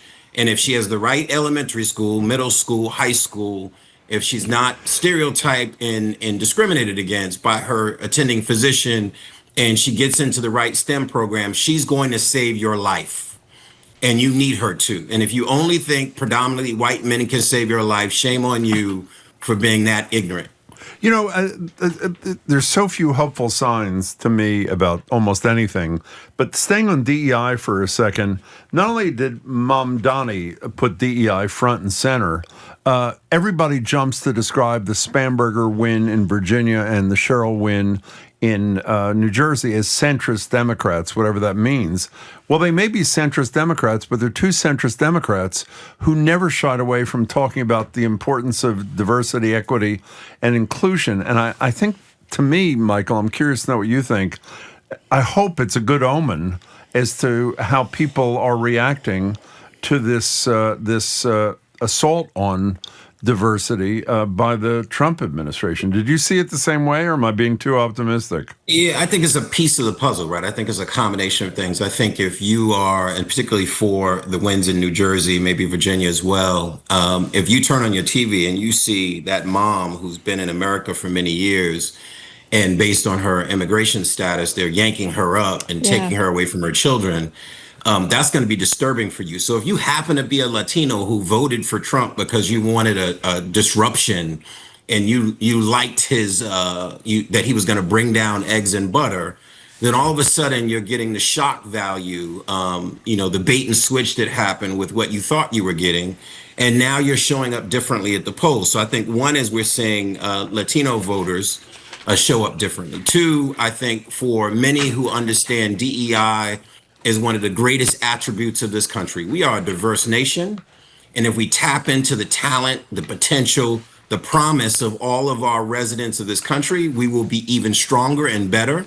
As I think about Hegseth on Veterans Day, I want to stop to say Happy Veterans Day to all the veterans. And I'm particularly concerned for the women and the people of color who will be run out of military service based on these anti-DI policy. Hegseth is not qualified by anybody's measure, by anyone's measure. So he is the ultimate DEI hire. So I think, yes, to your question, Jim, people are showing up because whether it's the attack on immigrants, but for the grace of God, go many of those Irish, Italian, Polish folks who came here and were equally as scorned and shamed and discriminated against. Let me just add one little piece of data there. Mikey Sherrill, who is now the governor-elect from New Jersey, the most Latino county in New Jersey, Trump won by 3 points last year. She won by 15 points. She did. An 18-point swing. Michael, speaking of electoral stuff, there's something that I know you know about, which I was not made aware of until yesterday. We talked about, obviously, victories for anti-Trump forces, and not just anti-Trump, but other good policy. Jersey, New York City, Virginia, Pennsylvania with the Supreme Court, Georgia with the Public Service Commission. One thing we didn't mention at all was the breakup of the supermajority of Republicans in Mississippi. And from what I understand, in the state Senate, that is there, the primary work was done by the NAACP and an organization you know about. I know you talking to him last time we were on the show. The thing that Joe Kennedy put together to sort of follow the path of his grandfather, Robert Kennedy, the Groundwork Project, which is trying to develop a network of grassroots work in Mississippi, Alabama, I think Oklahoma, and West Virginia. Talk about what happened in Mississippi a little bit and what its significance is, if you would. Yeah, so one is I'm so thankful in this moment to be a friend of Joe Kennedy and the Kennedy family and the focus that he has, as he and I sat even at a cafe in Newton Center to talk about his vision for some of these issues. And I'm just so thankful that he, even outside of Congress, continues to do this work. That effort, both by his organization and NAACP, I think is one of the examples of what we need to be doing across the country. The NAACP shared some of the top level data from their work in Mississippi. So 100,000 text messages, phone banking for over 50,000 homes, recognizing the new digital age. They developed targeting digital ads that voters engage with as they open their computers and scroll through their phones. Sent out 50,000 robocalls, not just reminding voters about the election, but also promoting our election protection hotline in case they had any questions or concerns. So when you think about May 7th, 2025, the courts adopted in Mississippi new mappings in the Mississippi State House of Representatives and the Mississippi State Senate. based on a lawsuit filed by the Mississippi State Conference of the NAACP. The result of that lawsuit was new black districts were created. We know that across this country, demography is destiny, and that if you can avoid being cracked or packed, these are redistricting terms, right? Is if I crack you, I split you so widely that you have no influence on the outcome, or I pack you so that you only get one representative. And if we can prevent the gerrymandering, the packing and stacking within our redistricting process, we can actually see a representative democracy. And now, as a result of that, 3 new black districts were created, 2 in the Mississippi State Senate and 1 in the Mississippi House of Representatives. So welcome in DeSoto County, Hattiesburg, Mississippi, and Chickasaw County. We have a new day in Mississippi. There's a new sheriff in town. That's incredible. In Mississippi, and I'm excited about that. By the way, if you want to check out Congressman Kennedy's organization, he talked to us about it on the air. You can Google it, Joe Kennedy in Boston Public Radio, or go to groundworkproject.com. So you got a big event coming up tomorrow. What's going on? Well, the Health Policy Commission has its annual cost trends hearing, and I will be one of those testifying on a panel. After I get off with you today, I will be preparing my remarks because I have 1,000 things to say, and like your show, I only got 2 minutes to say it. So I gotta find a way to talk about the cost of care, access to care, the affordability of care, equity in health, and these federal threats, and what that means for Massachusetts, and particularly for community health centers and the patients that we serve. I have to find a way to make the case to the Health Policy Commission that these are dire times, and health centers are part of the solution. Primary care is critical. We need to preserve our focus in Massachusetts on coverage, access, affordability, and equity, and ensure that we don't take one step back despite what's coming out of the federal government. That's really going to be my message tomorrow. Is, we have to fight for what we know matters, and Massachusetts does that better than any other state. Well, I think rhetorically, I don't mean that in a critical way, rhetorically, the leaders of the state have not taken one step backward, whether they're in government or in the private sector. But when federal dollars disappear, we learned in the SNAP situation until it, I think, was 100% funded, thanks to Governor Healy, mandating it really quickly in between these court decisions. We learned earlier on that we get $240 million a year after the Trump administration, for SNAP benefits. When the judge originally ordered half of it be funded, and the Trump administration said we only had enough money for half, it left a $120 million hole. The governor contributed $4 million to it, which obviously is important, but a drop in the bucket. How prepared is this state for cuts that are going to happen, particularly after this deal was cut, for lack of a better expression? Cuts are going to happen in terms of federal funding for healthcare in Massachusetts. Yeah, every state, particularly blue states, I would argue, because of the politicization of all of this, will be impacted.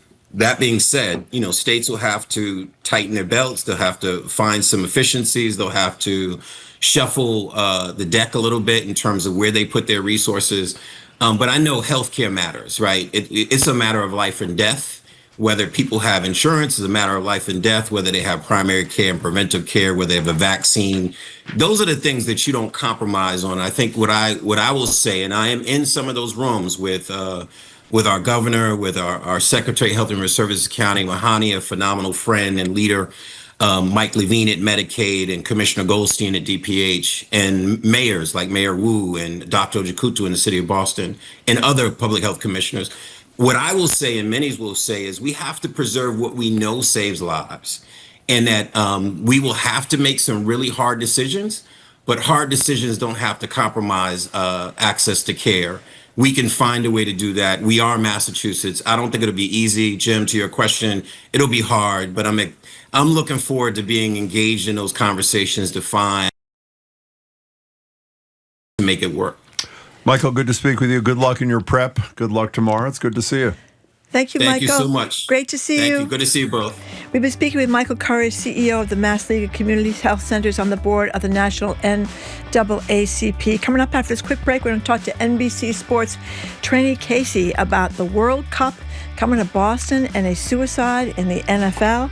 I'm Marjorie Egan. He's Jim Browder. You're listening to BPR on GBH 89.7 and streaming at youtube.com/GBH News.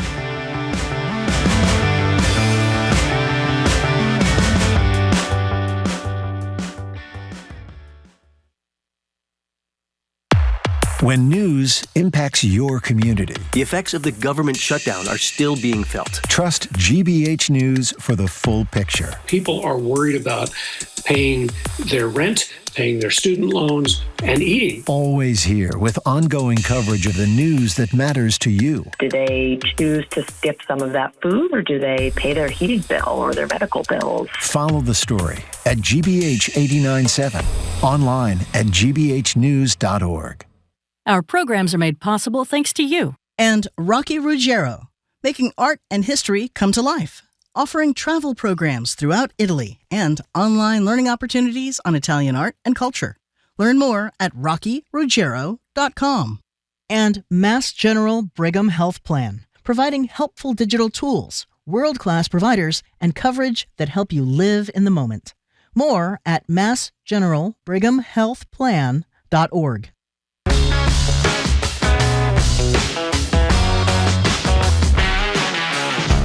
Welcome back to BPR. Marjorie Egan, Jim Browdy, streaming at youtube.com/GBH News. We're not at the library today. It is Veterans Day. The library is closed. We're there tomorrow. Comedian Tom Papa will Zoom in ahead of a show at the Wilbur. A lot of other good things tomorrow, too. We're joined on Zoom by NBC Sports Boston anchor reporter Trenni Casey. She's a BPR contributor. Hey, Trenni, good to see you. Hi, Trenni. Hi, guys. How are you? Good. We're very well. Well, I want to start with a little sound from this weekend. President Trump became the first sitting president, as you know, since Jimmy Carter to attend a regular season NFL game. This weekend, he was with the Washington Commanders. And here is how the crowd reacted.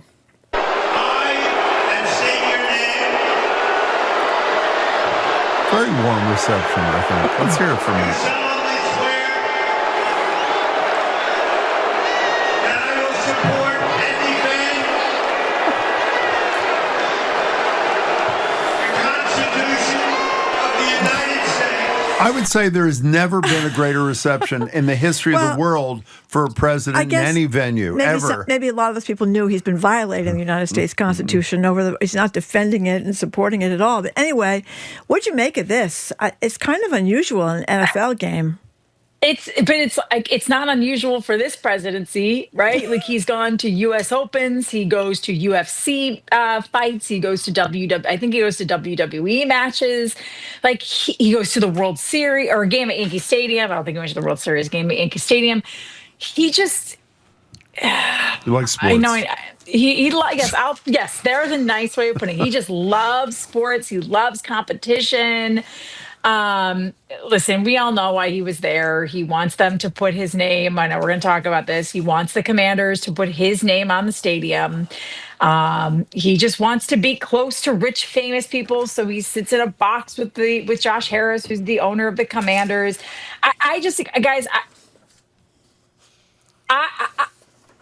I'm at a loss of words when we're spending millions of dollars so that the president can go to a football game while millions upon millions of federal workers are furloughed and not making any money right now. Well, wait a second. I want to get back to the naming of the stadium. How about the flyover? Here he is, this same game before he got into the stands.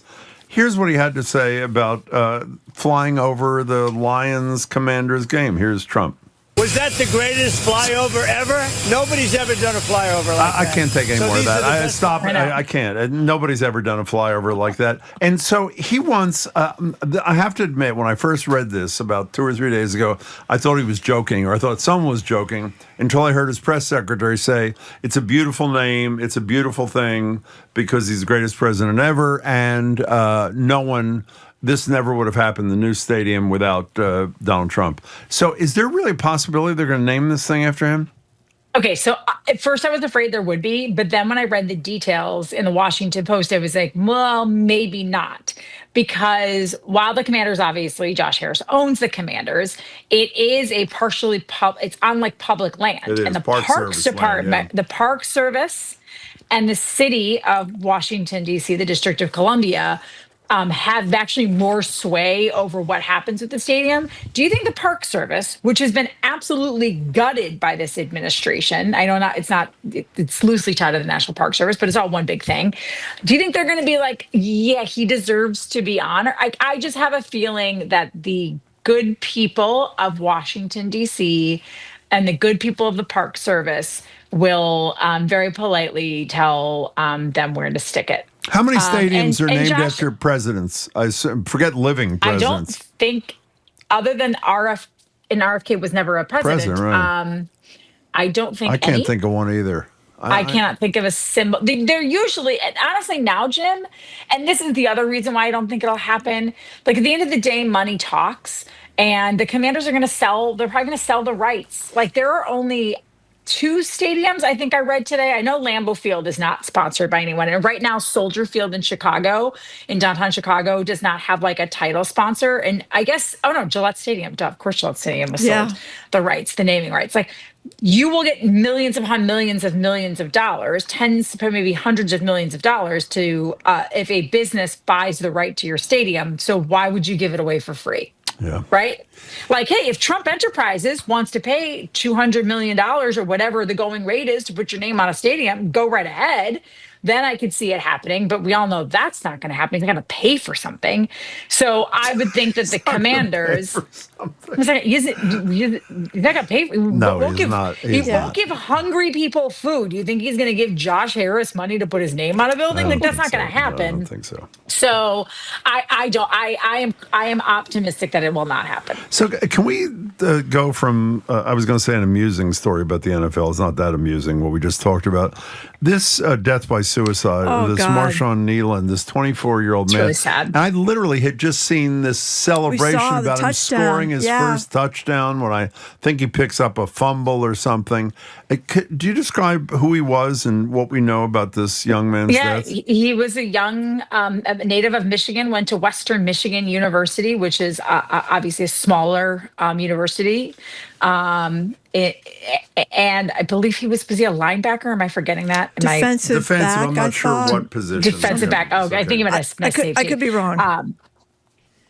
And he had been, I guess, quietly struggling with some things. The death by suicide happened after a police chase early in the early hours, and it just, I think it speaks again to, and the NFL, it should be commended. They have a lot of resources now. Like the stigma that used to surround the NFL and like therapy and getting help. A lot of players, Brian Dawkins is quoted pretty extensively in one of the stories that I sent you guys. He's a former Eagle. I think he was a linebacker or a safety also. Defensive end. He was defensive end. Boy, I'm just really great at what. No, Nealon was. That's fine. It doesn't matter. Nealon was a defensive end. Good. Okay, Brian Dawkins, I believe, was a safety. He talks at length about, and he has been really open with his own battle with mental health and with depression, with suicidal ideation. And he's just really stressed that like it doesn't have to come to this. But I think, again, unfortunately, what it just illustrates is it doesn't matter if you have one of the best games of your life on a Sunday afternoon, and then at night, if those demons catch up with you again, depression doesn't discriminate against anyone, no matter your job, your age, your race, your ethnicity, your financial status. Obviously, if you're a player in the NFL, even league minimum, you're making high 6, low 7 figures. And this person was struggling. He died by an apparent self-inflicted gunshot wound. And I know this is the sports segment, but one of the reasons I am a huge proponent of better gun legislation is because of this. Because most of the deaths that are by a firearm are suicides. Yeah. It is unfortunately one of the quickest, and they're so, living in Texas, there are not a lot of barriers. There isn't a long background check. There isn't a waiting period. And I don't know how long he had how long he had the gun. But, this is something that I think we don't talk about enough and take into consideration when we're talking about sensible gun laws, is that unfortunately this is one of the more accessible ways to harm yourself. Jaron Duran, the left fielder for the Boston Red Sox, talked in that Netflix documentary. The only reason he's still alive is because he had one bullet in the chamber, and he happened to pull the trigger in the chamber where the bullet wasn't. Really Otherwise, Jaron Duran wouldn't be here. So it is all too. It's too common. It's much more common by men than women. But it's when we talk about it, we always talk about the big events, so quote unquote big events with gun violence, but death by suicide by self-inflicted gunshot wounds is one of the biggest reasons I think sensible gun laws are needed. And by the way, we say this every time we touch upon something with Trenni. You have done as much on mental health issues as virtually anybody in the media, and you deserve a lot of praise for your candor and your work. We're talking to Trenni Casey. So this is something I am really looking forward to. Marjorie apparently is not. In early December, FIFA, that's the soccer federation, everybody knows, will be giving their inaugural Peace Prize. And let me read from a wonderful Washington Post piece by Bill Saporito, who I'd never heard of before. Here's what he says. The ceremony where they will give the Peace Prize will be at the Kennedy Center in D.C. We don't know who will win, but here's a hint. If you don't live in a partially demolished dwelling with golden bathroom fixtures at 1600 Pennsylvania Avenue, you are probably not in the running. Asking who will win the FIFA Peace Prize seems a bit like asking who will win the Russian presidential election. So I think he's probably right. There's a very good chance that Donald Trump will win this thing. Why is it's FIFA, their first one, too. For inaugural, Their inaugural. Why is coincidence, I'm sure. FIFA's pretty powerful. Why do they care to curry favor with Donald Trump like so many foreign leaders do? What's the agenda? I mean, the only thing I can think of, Jim, is that he has made such a public stink about pulling World Cup games this summer from cities that he deems unsafe and open to violence, like ours. Foxborough, Foxborough. Whew, I tell you, you don't want to go there. The after mean 6 o'clock at streets of night. Foxborough, right? Mean streets of Foxborough. This fabricated stories about how Kansas City, boy, who doesn't want to go to Kansas City? That barbecue will kill you. To me, it's just appeasing him again. It's someone who is in, the leader of one of the most powerful nations on the planet. Like, what I want to know in this column did not address it. Like, did they create this for him? Like, it's the first ever. Yeah, it sounds like it. Happens to coincide. Yeah, I think they with the North America, and it's like he didn't get his little Nobel Peace Prize that he wanted. So he's like, "Hey, FIFA, make up this." Thing and give it to me and make me look like this peacemaker. It just goes back to the original story we were talking about, the naming. Like, this is all ego. This is about it's me. It's not about the greater good. It's not about keeping the cities safe.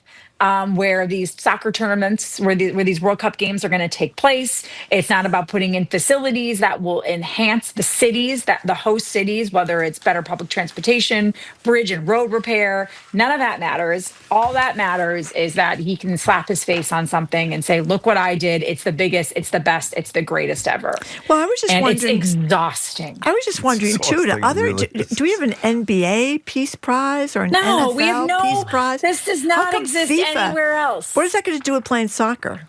Really, you know what I mean? The only thing, it is a global game, right? But like the hypocrisy of FIFA giving out a peace prize. You just held. You held the World Cup. I think it was 8 years ago now in Russia, after they invaded Crimea, which happened right after Russia was given the Olympics. You then held a World Cup in Qatar, where there were deaths there were deaths of foreign workers. They were keeping them there like slaves, taking their passports, working in unsafe conditions.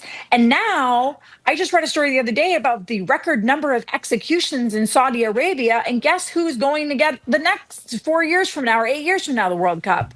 Lo and behold, it's Saudi Arabia. So don't tell me that you're looking for peace and for coming together and for lifting up nations. It's money, money, money, and power. And everybody, for whatever reason, seems to think that Donald Trump has actual money somewhere, not just in some fake cryptocurrency, and that he has power. And I guess he does have power because everybody keeps handing him things. Yeah. God, it's just, oh my God, it's exhausting. It's actually going to be incredible because he's getting he may get the FIFA Peace Prize. I think it's December 5th. He's getting the Carolyn Levitt Peace Prize the next day. Oh, yeah. The Laura Loomer Peace Prize the next day. So it's actually going to be a wonderful week for the president of the United States. He's so peaceful. Doesn't he make you feel peaceful? He like does. Every time you hear his voice? No, particularly Marjorie. It really calms her down. Yeah, but it's actually my meditation voice on my call now. But I know this. Shirley Young, our colleague, she comes in with us all the time, and she's of course a Globe columnist. Wrote this great piece about the World Cup coming here, and talked about how it's going to generate over $1 billion in economic impact, and that's obviously a big deal. But it's also going to cost a lot of money too. They're talking about like $100 million. They want the legislature to ante up more. They've only spent $20 million. No, they haven't spent anything yet. One branch has voted million for 10, actually. Oh, I thought it was 20. No, sorry. they lowered their request to 20. But this we only have a couple of seconds. We'll talk to you more about it next week. This is a pretty expensive venue. It sort of almost sounds Boston 2024-ish to me, I have to say. I don't know what you guys thought, but I read the opening paragraph of this, and I thought to myself, Robert Kraft, who is the owner of the Revs and the owner of the Patriots, and one of the big guys who really wanted to bring this World Cup tournament to Foxborough, is worth $13.4 billion. What's $100 million to you? Why is it that we have to? I understand subsidizing and making public transportation better, in advance of this as an incentive, right? That to me, asking the legislature for that money, because I think it lights a fire under them to make some much needed improvements to an archaic public transportation system. That I'm fine with, but the rest of it, hey. Go to your crypto friends and all your rich friends and ask them for money. Why are we handing these billionaires public tax dollars for the money that they're going to make? Did you see the story today on how much parking is going to cost? Yeah, we did. It's going to start at $75, and then it's going to go up to $150 and $145 and $175. Plus, you've got concessions, and I know that FIFA gets a fairly large chunk of that, but you can't tell me that Robert Kraft is going to lose money on hosting a World Cup game. So you know what? Take your $100 million out of your $13.4 billion and pay for it yourself. Okay, I'm real mad. I'm real mad and over billionaires. It is true. Apparently, you are. And Congress has already spent almost $50 million on security. There's another huge cost to the taxpayers. That's understandable, right? But I think this thing of what do you need to fan fest to pay for your own fan fest? We're going to send you to calm you. Well, actually, it won't calm you down. They'll do the reverse. Chuck Collins is with us last week. His new book is called Burned by Billionaires. We're going to send it over today. Yeah. Trenni, it's good to see you. That, actually. I'm glad you're so calm and relaxed. It's really good to see you that Trenni. way. Thanks so much. I just want to be a billionaire, darn it. Exactly. We have been speaking with NBC Sports Boston's anchor reporter Trenni Casey, BPR contributor. Trenni, great to see you as always. Coming up after this quick break, Congressman Jake Auchincloss joins us to talk about Veterans Day, the future of the Democratic Party. Heels, of course, of a Boston Globe opinion piece where he sounds the alarm on progressivism. I'm Marjorie Egan. He's Jim Browdy, listening to BPR 89.7 GBH, streaming at youtube.com/GBH News.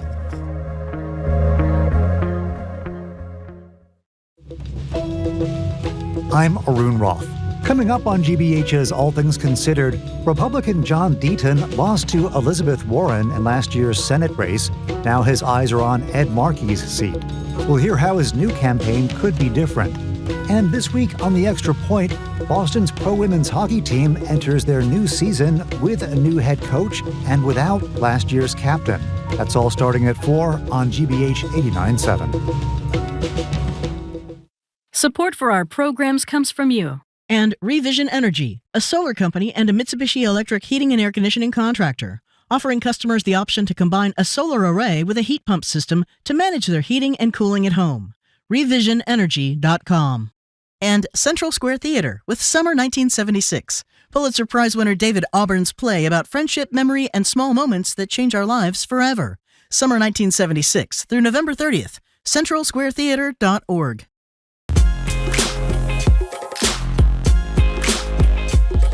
Welcome back to BPR. Jim Browdy and Marjorie Egan, streaming at youtube.com/GBH News. Not at the library today. If you haven't figured that out by now, that's a problem. Library is closed for Veterans Day. We're back there tomorrow. Comedian Tom Papa zooms in, and a bunch of other things too. Mayor Wu joins us on the 18th at the library. Yo-Yo Ma joins us at on the 19th at the library. Joined now by Congressman, Marine Corps veteran Jake Auchincloss. He represents the Mass 4th District, including Newton, Attleboro, Milford, and the South Coast. Yes, even Fall River. Marjorie Egan. Good to see you, Congressman. Thanks for your time. Pleasure to be back on. Yeah, thank you very much for joining us, Congressman. So we've been hearing a lot about vets and the issue of getting paid during the shutdown, and more than 1 million vets on SNAP. How are the veterans doing today, a big picture on Veterans Day? I was just in Milford this morning for a Veterans Day parade, and the Grand Marshal of the ceremony gave an affecting speech in which he described the Veterans Day parades of his youth in the 50s and 60s versus today. And in the 50s and 60s, they were big, boisterous affairs. There were thousands of individuals lining the streets, and everybody knew somebody who was marching. And today, candidly, it's a much sparser affair. And I think to some extent, it is a metaphor for the corrosion and the alienation that has affected our country, where we find it harder than ever to come together on days that should have civic significance from Americans from all walks of life. And we've got to find that common spirit again. You know, we were going to get to this later, but you touch on something right away, Congressman, that we discussed with our listeners at the top of the show. We often do this on Veterans Day. We talk about the possibility of mandatory service for young people, not necessarily military. It might be civilian. Our prescription is you can't serve in your own community. You got to go somewhere else, meet people not unlike you. And what was interesting, I thought, is in past years when we've done it, there was great opposition to anything being mandatory. We received almost none of that today, and almost everybody who called said it would help get people to know others who are not like them and maybe begin to heal the incredible divisions in this country. What do you think about that? Jim, count me as a convert. I will freely admit, a decade ago, 5 years ago, I wasn't opposed necessarily to national service, but it wasn't something I considered a priority, and I was a little skeptical of the concept of the federal government mandating it across a country as diverse as ours, and I am all in today. We need young people to be part of something bigger than themselves, to, goodness gracious, put this thing down, this smartphone down for a couple of years and engage in real life with community and meet people unlike them and find common bonds. Well, talk about that in your own life, being a Marine veteran. I mean, you met people from all over the country, different socioeconomic classes. It is a big mixture of people, which I would imagine changed you. Without doubt. And I think, let me speak specifically to, I think, young men in this country right now who I think are hurting in a lot of ways. Young men are feeling alienated. They're having a hard time in the job market and the marriage market. We're seeing a lot of indicators, a lot of blinking red lights about how young men are doing. And I remember being a young man graduating, and what I wanted a challenge. I wanted to be challenged. I wanted to feel like I was part of something that was more important than me. I wanted to sweat and strive in community with others. And I wanted some discipline, right? And I think this is something that we need to give to a whole new generation of young men. And one way to do it is 2nd Battalion, 7th Marines. That's a great way to do it. But another way to do it is, local electrical 103. A great way to do it is your church softball team. Like, we just need people to be together in real life and to hold each other in covenant and to care about one another. And that's been getting harder and harder in today's environment. Yeah, you sound a lot like, I don't know if you had him in school. Bob Putnam was with us a couple of weeks ago celebrating an anniversary of Bowling Alone. And it's a brilliant piece about not bowling alone. in life. You mentioned Congressman. We're talking to Jake Auchincloss. You mentioned what the feeling was at the Veterans Day celebration you went to today as compared to years past. Do you think part of that has to do with the what Donald Trump has tried to do with the politicization to cities? There's a wonderful piece, if people haven't heard it, on NPR, interviewing some Ohio National Guard members, talking about how this wasn't why I joined, and this is not what I expected, and it's really quite moving. Do you think that has something to do with this climate today? It pains me, but yes. And I wrote a similar piece for the Washington Post right after the president deployed Marines from 29 Palms to Los Angeles for a grossly inappropriate and indeed illegal deployment for law enforcement purposes. I was a Marine officer in 29 Palms, California. It's a major base in inland California for infantry training exercises. And I was thinking about these 700 Marines who were taking a bus for 3 hours from 29 Palms to Los Angeles, and what they must be thinking on this bus. These are kids. The average age of an infantry Marine is probably 23, 24. I mean, they're young. And they had enlisted because they wanted to defend America, its ideal, and the place itself against the Chinese Communist Party, the Iranian Revolutionary Guard. I don't think they were thinking of Angelinos as shouldn't laugh, but it's But goodness gracious, this president can't figure out that Russia is the enemy and Canada is a friend, right? So we have a commander-in-chief who's just so totally backwards, and it absolutely is going to erode esprit de corps and good order and discipline within the ranks. It's also, and this is even more dangerous, it's going to undermine the public's confidence in the military. Ever since George Washington handed over his sword after the Revolutionary War to the Continental Congress, there's been this great tradition of civilian control over the military. We take it for granted, candidly, as a country. I think we're complacent about it. But when you start to see a commander-in-chief politicize the brass as well as the ranks, you chip away at that, and it's a bad path to walk down. Talking to Congressman Jake Auchincloss. So you thought it might have been dispiriting to some of those higher echelon members of the military when they listened to the Secretary of War, Pete Hegseth, talk about that you need to lose weight. So that big speech that they gave to all those generals. Well, that's the thing is like the men and women in that room with 4 and 3 stars on their shoulder have combined literally thousands of years of combat service. They have led battalions, divisions, entire corps into combat, whether it's in Afghanistan, in Iraq, or in other areas across the globe. And here they're listening to some really just mediocre man, right? Kind of lecture them on the way things are. And you must, these are all professionals. I think they probably had a stone face on, but boy, you can only imagine what was going on inside. I want you to know that your description of Pete Hegseth was the most complimentary we've ever had on our show. Mediocre. Yeah, can I amend that? Because it might be an offense to mediocrity everywhere. It's a live radio show. You can't do that here. Shutdown, we've discussed this ad nauseum. You have to live it ad nauseum, I guess. 8 of your fellow Democrats obviously decided to cut a deal. And we asked John King this, but I'd ask you the same. And I know you're not supportive of that, but you'll say it in your own words. What does one of those 8 Democrats say to a constituent, New Hampshire, both senators, Angus King in Maine, when that person is dependent upon the help with the Obamacare premium, and they basically have to say to them, not only are we not going to win the vote in the Senate, Mike Johnson has indicated there may not even be a vote at all in the House. What do they say to those people? That's for them to answer.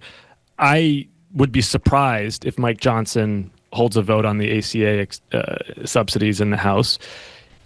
We can complain about how this 40-plus day shutdown was conducted, and goodness knows I've got frustrations, less so about how it is ending and more so about how it began, because I think what is critical is we needed to set ourselves up as a party to deliver something at the end of the day that helps the middle class. And asking for something, an open-ended extension of the ACA enhanced subsidies that the GOP was going to get rid of the filibuster before delivering, I think is not setting us, not setting up the party to be able to deliver on what we say we're going to do. So what should the demand have been that would have been achievable, Congressman? This is why I laid out, and I actually led a few other Democrats in the House in laying out a series of ways to get to yes right before the shutdown. So one of them was funding for the COPS grants that were cut in March to fund public safety initiatives, training and hiring law enforcement. One of them was a vote on the tariffs. One of them was reversing the worst elements of the Medicaid cuts from this summer that are going to raise the cost of at-home care and health insurance premiums for Americans everywhere.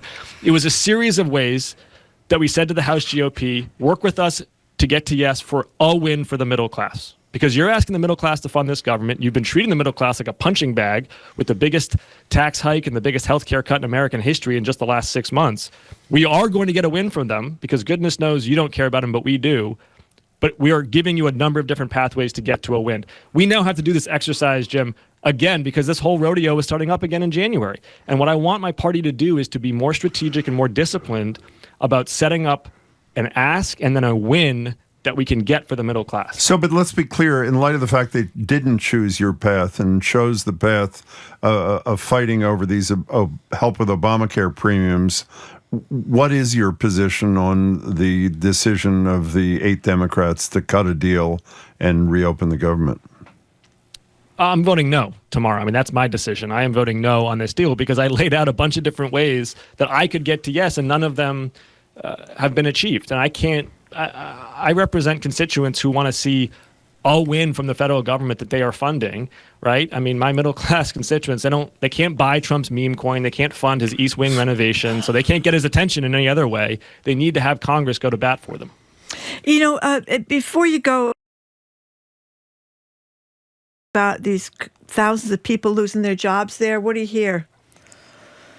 What I have heard from both VA patients and also from VA physicians and nurses and administrators is regrettably the same thing that I see at Health and Human Services where I have jurisdiction, FDA or NIH, which is, one, the resilience of the civil servants. They're trying to do the right thing. But two, an increasing politicization and a lack of competence at the higher echelons. So it's sort of fear or favor replacing science and standard of care, and that concerns me. It is the kind of thing that's hard to notice day by day, right? It's sort of a slow-moving atrophy, but it deeply concerns me because our veterans deserve the best care that our country can provide. Yeah, we only have 30 seconds left. Pardon my curiosity. We were watching on CNN this morning. You were standing in front of that same thing behind you. What is that thing? Were those mailboxes? What are they exactly? No. What is that? So I got to get some plants, I think, for it. Okay. But it's what's it called? It's an acoustic diffuser. So it makes the sound better because it's got little holes in it and stuff. How embarrassing that we didn't know that. That's rather humiliating. Come on. I mean, you've been doing this for years. Obviously not very well. Congressman, happy Veterans Day to you and all of your brothers and sisters. Yeah. And it's good to see you. Thanks so much for your time. Thank you very much for joining us, Congressman. Appreciate it. We have been speaking with Massachusetts Congressman Jake Auchincloss. He represents the 4th District of Massachusetts. Coming up after the 1 o'clock news, we're going to talk with Axios Boston Business Editor, Axios Boston Business Editor Dan Primack about how much money the Trump family is making so far in his administration. I'm Marjorie Egan. He is Jim Browder. You're listening to BPR 89.7 GBH, streaming at youtube.com/GBH News.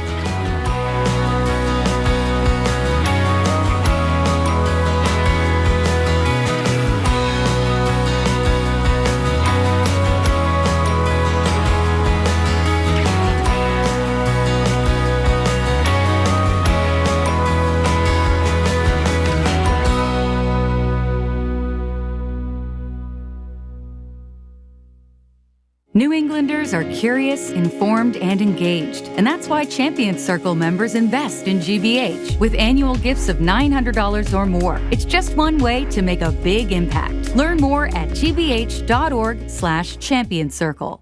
Support for GBH comes from you. And the Boston Symphony Orchestra. This month at Symphony Hall, violinist Joshua Bell performs a rediscovered gem, and cellist Pablo Ferrandez brings the drama of Dvorak's Cello Concerto. BSO.org. And GM Roth Design Remodeling. Dreams delivered. With custom kitchens, bathrooms, and additions. Serving New England for over 39 years. Learn more at gmroth.com.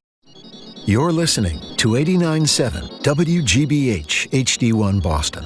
Online at gbhnews.org. GBH News. What matters to you? I'm Jim Browdy, ahead on Hour 3 of BPR. The Trump family is raking it in on the crypto market with backroom deals for meme coins and investments in Trump family businesses with pretty clear pay-to-play elements. We'll talk to Axios Boston business editor Dan Primack about that and the other ways the Trump family is using its power to grow its personal wealth. I'm Marjorie Egan. Then we'll open the phone and text lines. Target employees now have to smile and wave to customers and, shocking, even offer to help them in the store. In a time of self-checkout and chatbots, is this a boon for customer service, or do you just want to shop alone? No human interaction required. Call or text next. Human operators are standing by on the third hour of BPR 89.7 GBH.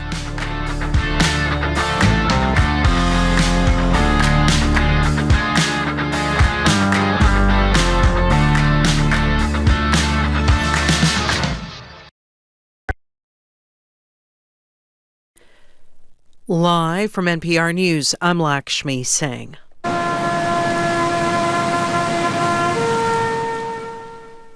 Taps performed at the Tomb of the Unknown Soldier at Arlington National Cemetery today. President Trump laid a wreath, then delivered remarks in observance of Veterans Day. To every veteran, we love our veterans. We say the words too often left unsaid. Thank you for your service. Thank you very much. The U.S. Supreme Court set to rule today on the Trump administration's request that it keep preventing states from resuming full SNAP benefits that help millions of Americans with limited means afford groceries. Trump argues the extra money might be needed elsewhere. Legal disputes over the Supplemental Nutrition Assistance Program might end if the GOP-led House adopts and President Trump signs legislation that ends a now 42-day government shutdown. However, it's not yet clear if SNAP payments will resume immediately when the government reopens. It's also likely that air travel disruptions will drag out perhaps long after federal agencies are back in business. Here's NPR's Windsor Johnston. Transportation officials say it won't be as simple as flipping a switch. Thousands of FAA workers still have to clear weeks of inspections and safety backlogs before things run smoothly again. The longer the shutdown drags on, the more the work piles up, forcing airlines to cancel or delay flights even after funding is restored. And it's not just passengers feeling the impact. Cargo carriers like FedEx, UPS, and Amazon are warning of delays during the busiest shopping season of the year. Industry analysts say once freight piles up, it can take weeks to untangle supply chains, leaving retailers and consumers feeling the strain. Windsor Johnston, NPR News, Washington. A week after outperforming Republicans in a number of key electoral contests, Democrats appear to have scored a legal win in Utah. Martha Harris of member station KUER reports a judge has approved Utah's new congressional map. The redistricting in Utah was court-ordered. A Utah judge previously ruled the state needed new boundaries, and they had to comply with the state's law banning partisan gerrymandering. The heavily Republican legislature came up with a proposal, but the judge rejected that map in her Monday ruling. That's because she ruled it was, quote, drawn with the purpose to favor Republicans. So she picked another map, one submitted by the plaintiffs in the case. The chosen map creates one district that favors Democrats. That means Democrats could flip a seat in Utah in the 2026 midterms. The state's current House delegation is made up of 4 Republicans. For NPR News, I'm Martha Harris in Salt Lake City. The Dow is up now 489 points. It's NPR News. Good afternoon. With the latest from the GBH Newsroom, I'm Henry Santoro. Air travelers at Massachusetts airports are facing more frustration today as busy U.S. airports need to meet a higher Federal Aviation Administration target for reducing flights. FlightAware says at Logan Airport today, 7% of outgoing flights were canceled and another 7% were delayed. Officials say it's unclear exactly how many additional flights would need to be canceled for the day, but there are fewer flights scheduled on Tuesdays and Wednesdays than the other days of the week.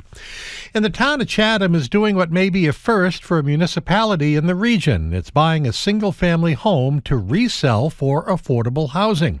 Homeowners on Crowell Road allowed the Chatham Affordable Housing Trust to buy the 3-bedroom home at far below market rate. Gloria McPherson is Housing and Sustainability Director for the town. Shutdown. She says the seller's donation of the value made it possible, along with an investment from the trust. I just think it's a great way of addressing a particular need. You'll never solve all your housing problems by doing these one-offs like this, but every bit helps. Chatham already has affordable apartments in development. The house for sale will be available at $385,000 for buyers, up to 100% of area median income. Applications for the lottery are due on December 15. Bruins host the Maple Leafs at the Garden tonight. The Celtics in Philadelphia for a game against the 76ers, and mostly cloudy for the rest of the day today. Temperatures in the 30s. We're at 36 right now. This is GBH News. Support for NPR comes from NPR stations. Other contributors include Progressive Insurance. Progressive is looking for dedicated and forward-thinking individuals to join their growing team. More information, including application, at progressive.com/careers.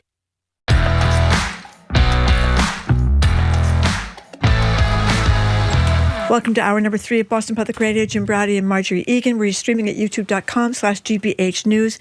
We're not at the Boston Public Library today because it's closed for Veterans Day. We're going to be back there tomorrow. And we want to mention that Mayor Wu will be with us on the 18th at the library, and the famed cellist Yo-Yo Ma will be with us playing live at the library for free, Jim. Local guy, too. Local guy, that's Local right, guy, yeah. on the 19th. Hello exactly. again. Hey there. Time now for a lesson in grifting, personal wealth accumulation, crypto meme coin scams about which we know nothing. And yes, we're talking about the Trump family. Here to explain it to us and you is Dan Primack.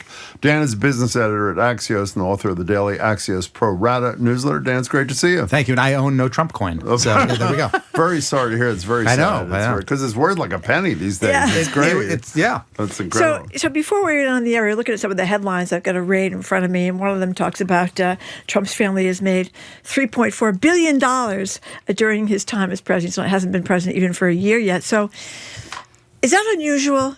Oh, yeah. It's quite unusual. Look, presidents usually make money in office or after office, right? They do book deals and they do speaking gigs and everyone gets all bent out of shape. I mean, years ago when, George H.W. Bush would get, $50,000 to go speak in Japan. This is a different ballpark. Yeah. Should we be worried about it? I mean, yeah, look, it is unclear if anything that has happened is illegal per se.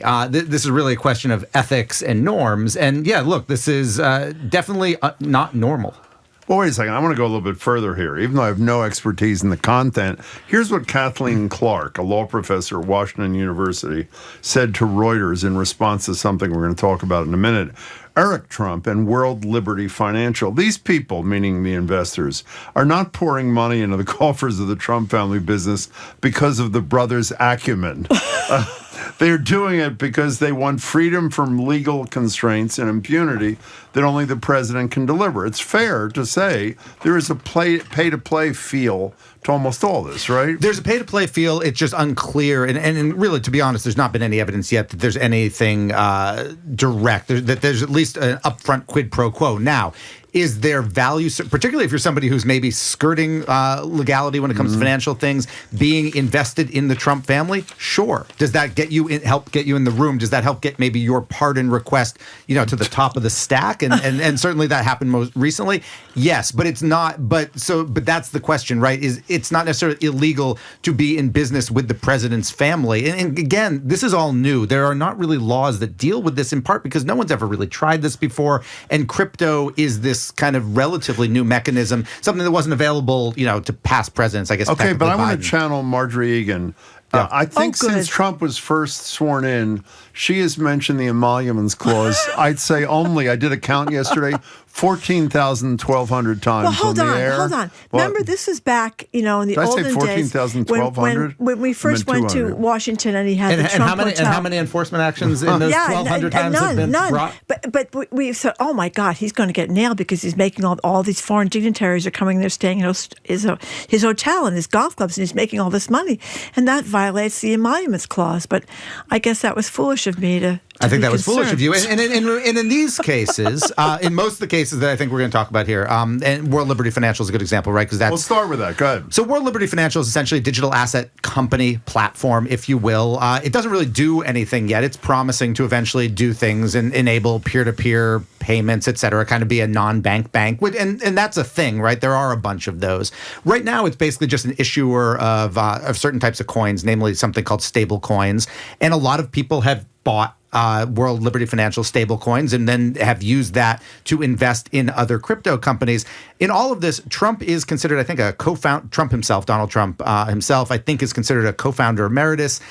This is really his kids, right? He's not really involved day to day. There's been no allegation he's involved day to day. I think it's fairly safe to say he wouldn't know how to be involved day to day in an actual crypto company. This is something his kids are doing. Are they trading on his name? Yep, they are. Have other presidential kids traded on names? Yeah, just not to this extent. And I believe there was congressional hearings about a presidential kid trading on his name just 2 years ago. Hunter Biden was his name. Yeah, I think he wasn't anywhere near $3.4 billion in 10 months. No, he didn't have the imagination apparently that Eric and Don Jr. have. Okay, so while you say there's no proven quid pro quo, for lack of a better expression, yet, let's play one of my favorite sound bites from recent times. This is Norah O'Donnell on 60 Minutes asking Trump about his connection to crypto's richest man. I can't pronounce his name. CZ. CZ is what I'm going to say. Here's O'Donnell's question, and here is the incredible answer from the man who just pardoned him. Here it is. Why did you pardon him? Okay, are you ready? I don't know who he is. I know he got a 4-month sentence or something like that. Something. And I heard it was a Biden witch hunt. In 2025, his crypto exchange Binance helped facilitate a $2 billion purchase of World Liberty Financial's stablecoin. And then you pardoned CZ. How do you address the appearance of pay for play? Well, here's the thing. I know nothing about it because I'm too busy doing the other. Yeah, he knows nothing. Nothing about. By the way, this has nothing to do with the grifting thing. But as we've said, but I want to repeat this: the follow-up to this, in which he says you really don't need to play that on the air, was not only not run on 60 Minutes, it didn't even appear on the 73-minute video version. Only if you read the full transcript would you even know that Donald Trump said that. By the way, Norah O'Donnell didn't have the obvious follow-up question, though. What he said, and I think it's not necessarily part of the clip you played, he said, this was the Biden era thing. The follow-up question was, by who? Who told you that? Was that your kids? Point. Was that somebody in the administration? But we don't know. So is it past the laugh test to say there wasn't a quid pro quo there? Up front, no. Look, I think that CZ, and again, CZ is an interesting guy in the sense when it comes to Binance. So he is the founder, former CEO. He steps down when Binance has to pay like this $4 billion fine to the SEC and when he pleads guilty. What did they pay $4 million for the same thing that he goes to jail with, which is anti-money laundering stuff. That they didn't have anti-money laundering stuff rules, in place. And there was questions about how some of its money had flowed. Okay. Binance is also worth noting. Binance is the world's largest crypto exchange. So if you've heard of Coinbase, it's like that, but bigger in the world. But it doesn't really operate very much in the U.S. So hold on, before you move on the 4-month sentence, was that what he should have gotten, or he pled guilty. So I'm not a prosecutor, but it's one of those. They didn't have to go and spend a year and deal with this in court. So he pled guilty, and the company again has paid an enormous fine. I mean, again, I think it was. These fines go with the SEC. They're usually slaps on the wrist. Even for Binance, that was significant. That was a big deal. Okay, that was a big deal. I don't even remember what I was going to say. Usually you don't see white-collar people go to jail. I guess you usually don't. And he's already served a sentence, right? So this pardon is post-sentence or post-serving it. As for the quid pro quo, I think, they do this deal with World Liberty. He hopes this gets to the top of the list. And again, we don't know how it did. There's been enough pardons that Trump has done this extraordinary number of pardons for people who are either not related by blood, but tied to him or tied to his businesses. It was a pretty good bet. Well, except he doesn't know him, so it's really not an issue. So can we go from son to son-in-law? Oh, this was a good one. So here is Jared Kushner is doing fairly well for himself. And could you describe Affinity Partners and the Saudi contribution? Contribution is not fair. It's a judgment statement. The investment of the Saudis. Yeah, so Affinity Partners is a private equity firm. Pretty plain vanilla sort of private equity firm. They buy companies, hopefully sell them. They haven't sold many yet, but they're also new. That's not unusual. I know there's been some stories. It'll talk about Affinity and say, they've gotten X billion of dollars of investment. They haven't returned any. That's not surprising. They're new. Private equity firms usually hold a company 5-6 years.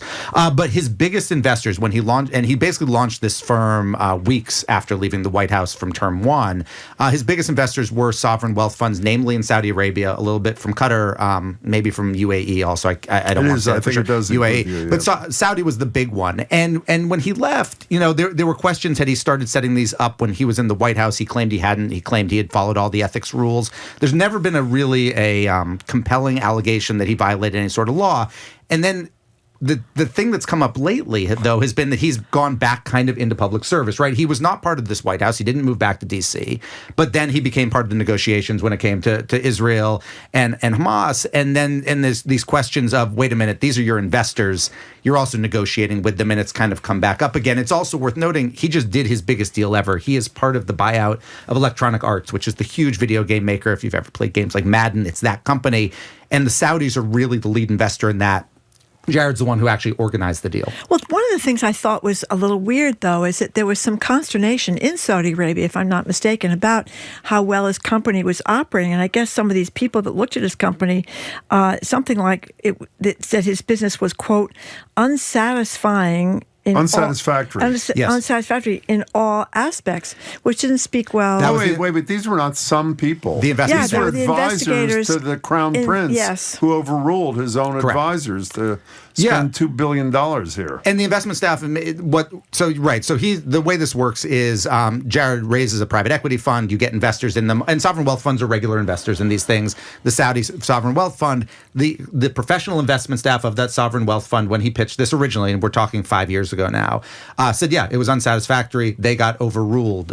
Yes, they got overruled. It's not surprising, by the way, that they found it unsatisfactory. Jared had really no experience in private equity. He had real estate experience, and he argues that he had more private equity experience than people think. But look, it was a brand new firm, and it was a very large investment for a brand new firm. When people say it's unsatisfactory in all aspects, what does that mean? I think they mean we're about to make a big investment in someone who's never done this before. Usually, if you were going to invest in someone who's never done it before, you'd give a smaller amount going up front. So are Eric, Don Jr., and Jared... And the Crown Prince ignored that. The Crown Prince ignored that. He's trying to keep... And why would the Crown... And also for the Crown Prince, it is a drop in the bucket. For Jared and for private equity, it's a lot of money. For the Crown Prince, it's a drop in the bucket, particularly as he's trying to diversify into other stuff. And this also keeps his relations good with Dad. It keeps him good with Dad. It also leads to a very... Dad-in-law, I should say. So what? It also leads to a very interesting deal, which becomes the first deal that Saudi Arabia has ever invested in a private Israeli company, because Jared then invested in an Israeli company. The money comes directly from Saudi Arabia. This is 2 years later, but it just happens to be interesting. It is the first time Saudi has ever done that. So can you separate yourself from knowing that they happen to be the sons and son-in-law of the President of the United States? Do Eric and Don, let's start with them and then we'll get to Jared. Do Eric and Don Jr., do they know anything? Are they good business people if they weren't the sons of a president? Unclear. I mean, Eric, is he a decent business person in terms of being able to run hotels and golf courses? All indications are yes, right? Again, it's so hard to separate, Trump from the presidency, but before Donald Trump had any political aspirations, it was a real brand, right? They had hotels, the golf courses, they seemed to be full, or at least people went to them. So yeah, he was good at that. Don Jr. is a lot more questionable. I mean, most of what he has done in private business, he was also part of the Trump organization. Who knows who was really running the show? Don Jr., most of what he's done over the last couple of years in business, including becoming a partner in a venture capital firm, a lot of that is because of who his father is. And by the way, I should have said this earlier. I don't have the precise numbers in front of me. In the 10 months or whatever it is that Trump has been president a second time, I think the family has made somewhere in the neighborhood of $20 to $30 million on things like hotels and golf courses, another 20 plus million on merchandise at, this crap he sells, the stuff he sells, but billions in this crypto thing. So correct. The traditional businesses are penny ante things compared to crypto. They have identified this kind of this wide open or Wild West area of finance, which they are capitalizing on it. I said Hunter Biden had a lack of imagination. Don Jr. and Eric don't. They've got a lot of imagination. They've identified this place, right? Because they're not really diversifying, doing a little bit of this, a little bit. No. They're going almost straight, fully into crypto, realizing that there's just these billions and billions of dollars to be made there, or at least to be collected there in the short term, at a time when they can trade on the family name, and when the United States, the Biden administration was very, very strict on crypto, arguably a little too strict. This White House is obviously the exact opposite of that. Congress is following the White House's lead, including a lot of some Democrats, and they're capitalizing on it. So before we get to one of my favorite topics, meme coins, can we talk about this guy, the Tether CEO, is Paolo Ardoino, is how you say his name? I believe so. Oh, close enough. Okay. So he's been to the White House a couple of times. Sure. And that's despite, I'm reading now from a Politico report, despite past concerns from both Republican and Democratic lawmakers about its token, meaning Tether's token, being used to finance illicit activity, including terrorism. Is that? I think I will tell you what Paolo's response would probably be, and I don't want to channel him. Feel free. His response would probably be, the U.S. dollar's been used to finance terrorism also. Okay. That probably would be his response. Okay, meme coins. How do you pronounce meme? That's right. No. Dollar sign Melania, dollar sign Trump. What Melania coin. I don't know how. Melania coin. Okay. Now, my understanding is that they sold a lot of these things. They did. And this is shocking, but the value plummeted immediately. Could you describe the trajectory of the Melania and the Trump coin, which I have not yet purchased, but may after you explain it to me? Sure. Have you ever ridden the Superman roller coaster at Six Flags out in Agawam? Not ever. All right. Okay. So you go up, it's super steep, but then you go down. But then when you go down, you don't just get to the ground level, it goes underground. It is very similar to that. I think that's the trajectory. Okay, but Wait a minute. It goes underground, so very you're in briefly, the dark? but it does into the dark. And there's some like fog or something. Have you done it's it? a nice ride. Oh, yeah, it's a good ride. Why would you do that? Well, because I was with my kid and she wanted to ride the Superman ride. And would you do that if it were not for your kid? Did I ride that before she was born? Maybe. Okay, so I guess we know the answer to that. So was this, I don't want to put words in your mouth, I'll put words in my mouth. Should Melania Trump and Donald Trump have known, or the people who put this together, that this was going to be the likely trajectory for these coins? Yeah, it's the likely trajectory for most meme coins. I mean, meme coins are inherently stupid. They are basically, there's nothing backing them. There's no, at least you could argue with some of this World Liberty Financial stuff that they are pledging at least to, build this neobank or kind of financial services platform. In this case, this is simply a popularity play. This is not that much different than baseball cards or trading cards. It's actually quite similar. And look, people do that for a living, right? And they collect them. They're collectibles, essentially. And many collectibles have their value actually go through the floor. I grew up in the 1980s and collected a lot of baseball cards. I thought they were going to be the thing that was going to pay my mortgage when I was older. They are not. They're in a box, but they're worthless. That's the same thing with these meme coins. There's nothing behind them, really. Some of them succeed, but really they are just cult of personality things. They're not that different from, those coins that get advertised on TV, with so-and-so's face on them or a baseball, get this collectible baseball bat because your team won the World Series. Might be nice to have and you might like having it, but it's not actually worth anything. I can't find it. It's not in front of me now, but I read some story this morning about crypto mortgages. What is that? There was a proposal within the White House, although I think the guy who proposed it is having a bad day today because he also just proposed 50-year mortgages, which is backfiring. But to basically argue, and maybe there's a case here, when you go and get a mortgage and they look at your finances, right? They look at how much cash you have. They might look at your stocks or bonds that you might have or other real estate, your assets. They look to see, can you pay this back? Do you have assets? Crypto is currently by law excluded from that. So if you have crypto assets, the bank or the potential lender does not look at that. He wants the lender to potentially look at that. The argument against it is that these are incredibly volatile assets and that you might have $100,000 worth of it today and have nothing tomorrow.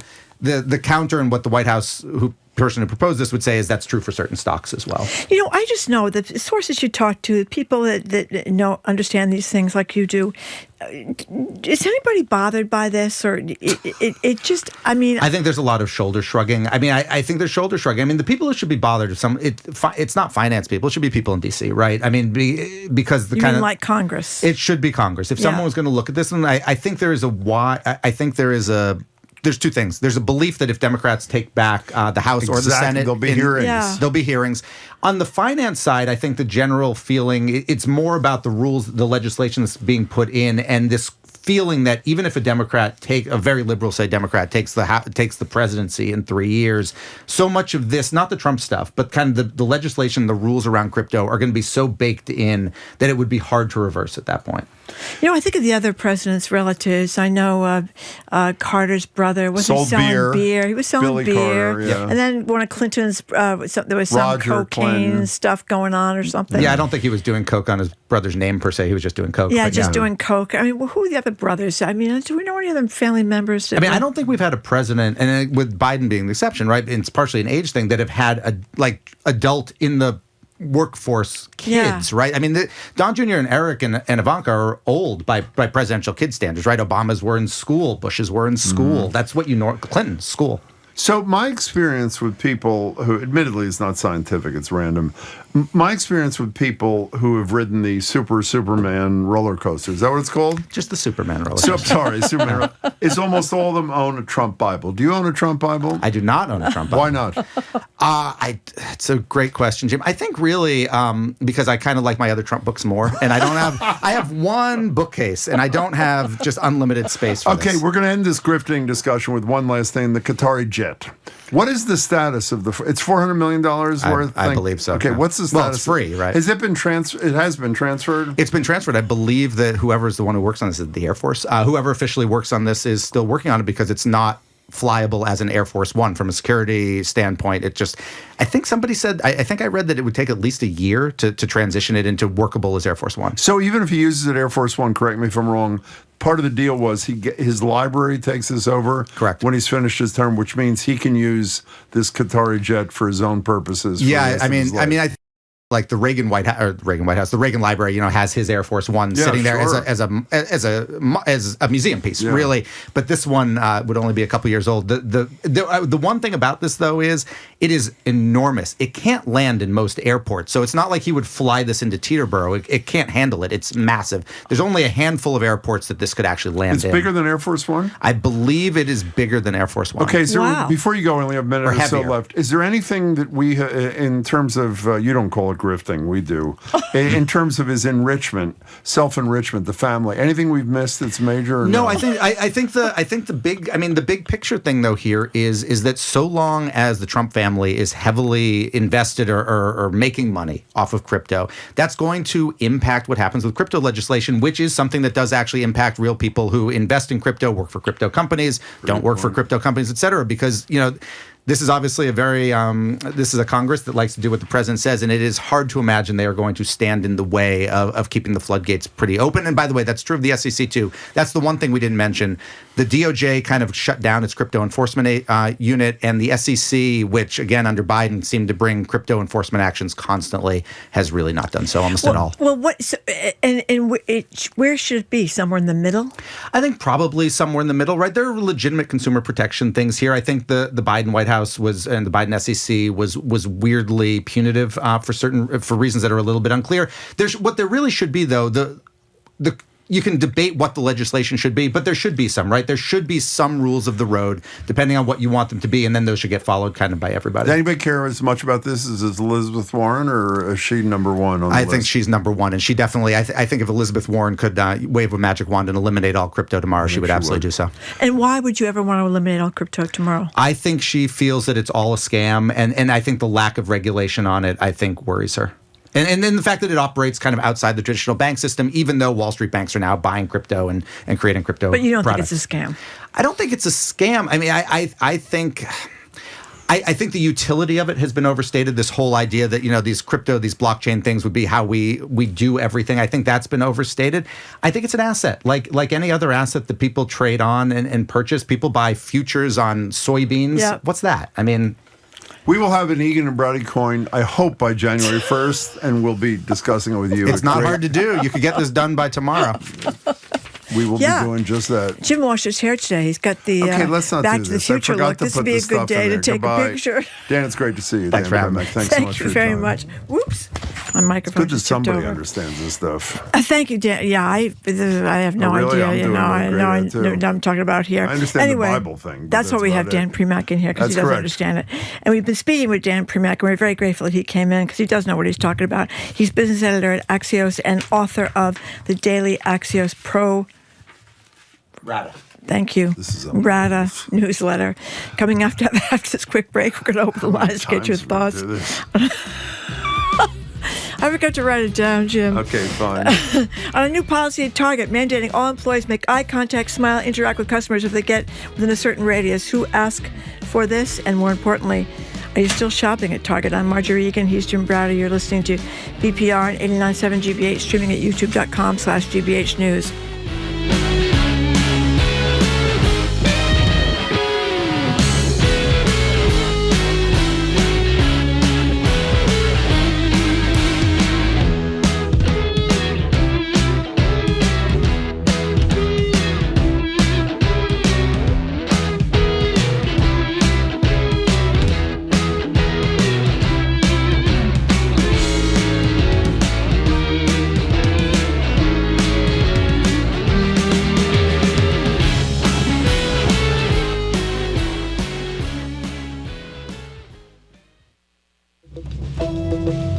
I'm Arun Roth. Coming up on GBH's All Things Considered, Republican John Deaton lost to Elizabeth Warren in last year's Senate race. Now his eyes are on Ed Markey's seat. We'll hear how his new campaign could be different. And this week on The Extra Point, Boston's pro-women's hockey team enters their new season with a new head coach and without last year's captain. That's all starting at 4 on GBH 89.7. Our programs are made possible thanks to you. And Minute Women Home Care, providing senior home care services to families in the Metro West Boston area for over 55 years. Services include dementia care, fall prevention, live-in, and 24-hour care. MWHomecare.com. And Boston Ballet, presenting the Nutcracker. This holiday tradition mesmerizes audiences of all ages with beloved characters and Tchaikovsky's memorable score. On stage starting November 28th. Official tickets at bostonballet.org.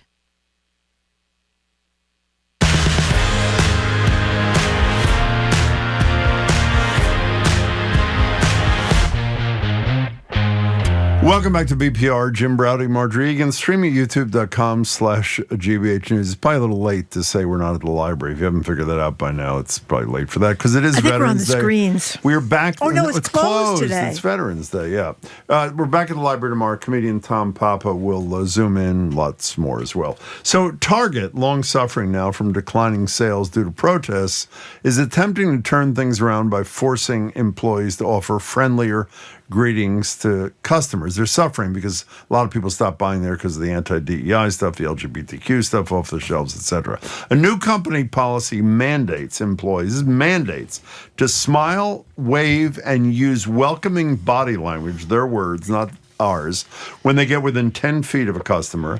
If you're shopping in Target, you get within 4 feet of an employee. They're required to speak to you and offer you help getting that deodorant out of the lock case or whatever. So is this a step in the right direction towards more human-to-human contact in customer service, or some dystopian ploy to target potential theft risk? We're New Englanders. We're notoriously gruff.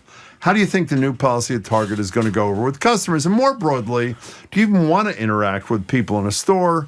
What about when you need something, help with something online or over the phone, and you cannot interact with a human being? 877-301-8970. Customer service and you. Let me tell you what my motto is. This is a subject about which I have very strong feelings. Can I state these? Certainly. 1, do not talk to me unless I ask you to talk to me. Is that rude? No. And do talk to me when I do ask you to talk to me. I told the story to our team this morning. I spent an hour and 20 minutes on the phone with Verizon on Saturday. Oh, these companies are the worst. Took me 40 minutes to get a human. I decided I was going to wait. 40 minutes with the human, who I have to say was very nice, at the end of which he says, I can't solve your problem. It was a Gmail problem. You got to go to Google. So to his credit, he gives me the Google toll-free number. I call the number. There's a recording. It says, hello. It's exactly. No, it didn't even say that. It says this number is no longer operative. We don't have a phone number. Go to our website. You go to the support at Google website. Do you know what it is? It is a community help board. It is not a user helper. So I go on AI. I'm almost done this story. And I say, what is the customer support contact vehicle for Google? You know what it is? There isn't one. It doesn't exist. You know, it's one of those tragedies of modern life that almost nobody answers the phone in any of these businesses anymore. That's why I like small things, like small banks and stuff. You might actually get somebody in the phone. Paul English, who founded Kayak, he's been on the show a number of times, also founded something that was great. It's not quite as useful anymore. Get Human. And in Get Human, he told you how to bypass through the prompts all the recordings and the robots and AI and whatever it is, and to get to a human being. It's a lot more difficult these days. So this. But you also think to yourself, for a huge company like Verizon, how much would it cost to have some people answer the phone? Huge amounts of money. Huge. Come on. And let me tell you, if it was affordable, they do it. They don't do it because you're captive and you're not going to go anywhere else. Yeah, I think it's because they could definitely do it. It's like Facebook saying they can't patrol who does horrible things on Facebook. We can't read this on the air, so I shouldn't even mention it because it's not really family friendly. Read Seth in Rhode Island's text. Okay, so He says, 10 feet away, they have to wave to you. 4 feet, they have to talk to you. And 1 foot, he says they have to do something to you that we can't mention discuss on that. the air. Yeah. So we want to talk about customer service. And I guess 2 things. 1, do you ever want a person at a store approaching you without asking for help? That's the first thing. And 2, what kind of success They're have you not had? approaching you. They're just That is greeting totally you. They're wrong. greeting you. That is totally wrong. If you're within 4 feet, they start talking to you. No. Yes. No. They said a greeting at 4 feet. They're required to speak to you at 4 feet. Well, they're yeah. required to speak to you. Okay. That's called talking to you. Let's look at you. Hey. Okay. Hi. Okay, fine. So even if you're right, which you're not. I think most people have the problem not being able to find anybody to help them. And you want someone talking to you if you're not talking to them. You're fine with that? If they say hey, they wave and say hey. Yeah, well, I'm not fine with that. Sorry. That does not bother me. And how I'm about always the other looking for thing? help. How frustrated do you get when you are looking for help and you can't get it? It's ridiculous. Either on a store or a phone or online. It is ridiculous. It is ridiculous. And I think it's just they're saving money in the wrong things because I think you get so frustrated. And that's why I don't always go to little banks because you can never get any help at a big bank. Okay, fine. Only little banks. Now community banks. To get wonderful you in the things. mood, here is a clip from a skit by YouTuber Caleb City, I think you pronounce, where he reenacts what it's like to call, this is totally real, any customer service number. Here it is. Welcome and thank you for choosing NewTek. For recent purchases... Speak to a representative. We're sorry. We couldn't catch that response. For recent purchases... Speak to a representative. We're sorry. For Speak to an agent. We're having some trouble. No! Speak to a representative! Is it messed that up? Speak to a representative, an agent, customer service, anybody! Let me get a... Isn't that exactly how you feel? I know. You have to do it over and over and over again. You used to be able to just press 0, but that doesn't work anymore. No, Remember that was one of the lot Get smarter Human than things. we are, yeah. Press 0, but they got smarter. Get Human was much more sophisticated than press 0. It would tell you press 2, and on the second prompt you press $3, whatever the hell it is. It was great, but not great as it was once ago. Okay, let's long time go ago. to Carol in the car. What do you think, Carol? Hi there. How are you? Good, I thank think we're you. really good. Thank you. So, I grew up as an individual who likes to talk to everyone, and I say hi to everyone. You do? And I'm surprised.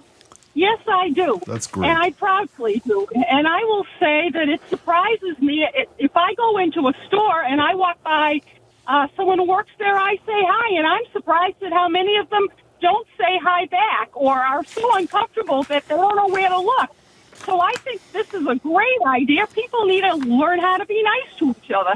You sound like an incredibly kind person, Carol. Well, Thank you. According to this story, that a lot of the employees at Target can't stand the customers, so that may be part of Is the that problem. what they said? Yeah, they said the problem isn't a job requirement to make you smile. The problem is if your employees aren't smiling at guests, it's probably because your employees are wildly unhappy. So if you fix things for your employers to be happy, probably you wouldn't need to announce a new plan mandating happiness. How do you feel about being waved at from 10 feet away Does by not somebody bother you me. don't know? You're okay with that? I'm just go right back. Oh. You don't make eye contact. I choose not to. Jim's coming from a perspective of that's his idea of how you walk through the world. Don't make eye contact. Exactly. Yeah. What's okay. wrong with Patrick from Canton apparently agrees with me. Anytime I'm in person shopping somewhere, which is rare, if someone in the store comes up to me and asks me if they can help me, I will immediately turn around and walk out of the store. I think that's a very healthy approach to shopping and to interpersonal but relationships. usually, Patrick, to be fair, that only usually happens in small stores. I mean, they're not going to walk up to you in Target. They're not going to walk Yes, up to they you in Home are. Depot. 4 feet away, they talk to you. They're required. To greet you. Exactly. They're not required to say, can we have a conversation or can I escort you to What the does greeting toothbrush section? greeting you mean? Hey, hi, wave your hand. Hi, how you doing? And you're fine with that? I am fine with that. Yes, Really? I am, Do you Jim. say hi back? I do. And you're fine with that? Yeah, I am. Okay, well, that's odd to That's me. odd. Well, I would say what's odd is going through life vowing not to make eye contact with people. I would say that's a little odd. Life is short. You know that. Life is short. I've heard Don't that. want to waste Who that said eye that, by the contact. way? I don't know who said it. Yeah. Tammy and Haverhill. Hey, Thank you for Tammy calling. and Haverhill. Hi. Hi there. Hello. Well, first of all, I was just going to point out that Target is a Midwest-based company, so friendlier people. But I was really calling to say, and I know it's a little bit of a story, and I know the show ends at 2, But I recently placed an order for delivery for my daughter through Walmart. She's away at college and needed something that day. Yeah. So I pay for the delivery, and the guy gets there, does not have the item. He has everything else that was required to get the, to get the delivery. You have to have a $35 minimum, but he does not have the item she needed. So I'm trying to call the store. I call multiple times and get a recording that they're very busy. Try again later. And in the meantime, I'm trying to do the chat customer service online. In the time that it took me to complete that, fight with them about getting them to pay for the express delivery, which costs more, and not have to pay the minimum shipping, the minimum order thing, I actually placed an express order. It was shopped and delivered to her in less time than it took me to resolve the customer service thing. Well, so I would rather have somebody available Exactly. to answer my question. Exactly. I don't mind if somebody says hello to me. You can always ignore them, and I appreciate when somebody is available to help. Well, Hey, what a decent person. again. Tammy, didn't they used to have Walmart greeters? Wasn't that a thing? They had Walmart greeters. Yeah, I guess Yes, maybe. they still do, but now they want to check your receipt. Now they would greet you on the way out and Hate want to that. check your receipt. Hate that. I hate that too. They Hate do that at Home Depot. Yeah, no, they do at Costco too. They Even though can I sure love not Costco. stealing. Hey, Tammy, that was an excellent And see story. what Thank you. See what Woody the UPS driver said? Yeah, I do. I think my old boss, Joanne Chang, would applaud what Target is doing. We were taught to greet and interact with guests the moment they walked into Flower People Bakery. at Flower are really nice. Now, here's an interesting. Do you make eye contact with them? Actually, I do, because I like those people. Well, Actually, not. So I do like them, but I don't make eye contact. So anonymous text says, "Don't worry, Jim. Nobody wants to approach you, especially with your Mozart new look. I forgot to put the gunk in my hair this morning, and it is exploding out of my head. It is more like the guy in Back to the Future with the hair. Like he Thank put you. his finger in a electric socket. You know, I got rid of the Tesla. I have a DeLorean. I didn't tell you. A bunch of good texts. D and Ashland, I am thrilled about this. If they ask me how I am, I finally have someone or maybe several someones to tell my troubles to. Peggy from Saugus says... That's a good idea. That's good. How are you? And then you could really tell them. If Peggy from Saugus says, if someone came up to me at Target, I would just ask them what their DEI policy is. That's right. By the way, that's getting back to... We're That's not the only supposed to be shopping The there. only reason they're doing that, and they're also supporting black-owned business ventures, is because their stock plummeted after they did the anti-DEI thing. Yeah. Here's Mitch in New Bedford. Oh, great. Now I have to dust off my 6-foot keep-away COVID stick every time I go to a Target. 877-301-8970 is the number. By the way, can I explain something to you? Certainly. I totally agree with you about the importance of customer service. If I had a choice between two equal companies, the same in every way, or maybe Company A is a little bit better than Company B. You go to the place Company B where is somebody not quite answered the as phone. good. If they answered Yeah, the phone, it's a big deal. I'd go to Company B. So I You're don't right. think a company like Verizon, to say they can't afford to have operators. Well, you don't think they've done an internal analysis and decided that it's cost effective It's not cheaper to do to be AI or automated. I get it, but it drives your customers crazy. And you're right; they might have more of a captive audience with Verizon, so that's probably why they can get away with it. Rick and Waylon, what do you think, Rick? Jim? Yeah. Hello, good afternoon. And to you, of course, Rick from Wayland. What's up? Jim, I want to know, have you ever shopped at Trader Joe's? Of course I have. They're great. Okay. Now look at the difference. When you walk in there, it's a pleasure to walk into the store. People say hello to you. Yeah, they are. You have no idea who they are. Yeah. Okay? So how is this policy any different than what Trader Joe's does, except maybe what they pay and how they keep their employees happy? Excellent point, Rick. I wish I could answer. The only thing I can answer is I have gone far less frequently to Trader Joe's lately, and I don't even. This is not a conscious thing. Maybe I don't know. I mean, And you know you're what right, else? Rick. They're You know wonderful what else? to people. When you say to them at Trader Joe's, "Where's the applesauce?" They walk you over to the applesauce. Well, they do it most Whole Foods. Yeah, too. Absolutely. Yeah, I like that. And it's also, I also like, chatting up the cashiers at Trader Joe's. They're always very friendly. Rick, you really cornered me. That's an excellent point you made, and I don't really is a have a good great point. answer. Thanks. Here's Lance and Lynn. What do you say? When someone asks, "Can I help you?" I ask, "A psychiatrist?" How about Elizabeth in Rhode Island? Jim, when you owned a leather store in Provincetown, which I did you not greet your customers? Did you whip them on the way in or out? of the door. That is really stereotyping the leather business that I had in a particular thing here. Josh in Waltham, what do you think, Josh? Hello, Josh. Hello, Marjorie. And out of respect for your colleague, I will not greet him. Oh, this is my good buddy, very Josh. Good. Hi, Josh. Nice to speak to you. Hello. So first of all, I want to give a shout out to all retail workers and people who work in public-facing jobs. I mean, I've never worked, as a server or cashier or anything. I am a kindergarten, first grade after-school teacher, and I didn't know that. We had to kind of you kind of had to read the room, like, do you want to get into a 10-minute, conversation with a parent, or are they just like, it's 6:00, I'm done, I need to go home. So but for real, it's hard. It's a hard job, and especially for people who maybe aren't super social and they're being told this by the powers that be. Like, let's cut them some slack. I also want to say, I don't know what it is if I have just like resting retail worker face, but I've been mistaken for a Target employee and any number of employees so many times in my life. Like in college, it was because I was wearing a red T-shirt that said staff on the back because I was a camp counselor. So that was my bad. But even like at a farm stand, like I'm dressed, just in crummy clothing, and I get out of my car and a woman's like, "Oh, you're done with your break. Where are the afters?" Okay. All right. Oh my now, God, what do you Josh. look like, Josh? Do you have a beard? Are you clean shaven? I mean, do you think that there's something about your? Oh, we're getting personal. Yeah, we are. We are. I mean, I do landscaping as a side gig, so I do kind of dress the part, I guess. But yeah, I appreciate the previous caller talking about Trader Joe's. I love Trader Joe's, and it is such a warm environment. It is. I think if somebody has any amount of, kind of social skills, they can kind of read if someone is in a hurry or if they are Jim. Exactly. Yeah, Josh, they are Jim. another fine call from you. Call us again soon. Jamie says exactly what Josh was describing. That happened to me. Don't ever wear a blue shirt to Best Buy. People just started barking orders at me. Where are the computers? I'm like, I don't work here, man. Now, this is an interesting text from an anonymous texter who says, if Jim doesn't want people to talk to him in stores, he should stop placing the pineapple upside down. That's right. Now, if you don't know what that means, you're you a Google swinger. Christopher Muther, Jim's a swinger. Boston Globe, and type in pineapple upside down, and you'll figure it out. Yeah, that's right. He knows a lot about that. That was on cruises. Was that not on? Yeah, it was on I think cruises. you can do it in the supermarket too. You It's a can? sign that you're looking for some action. Anne on the road. Hi, Hello, Anne. Ann on the road. Oh, hi, Jim and Marjorie. Thanks for taking my call. Sure. Thank you.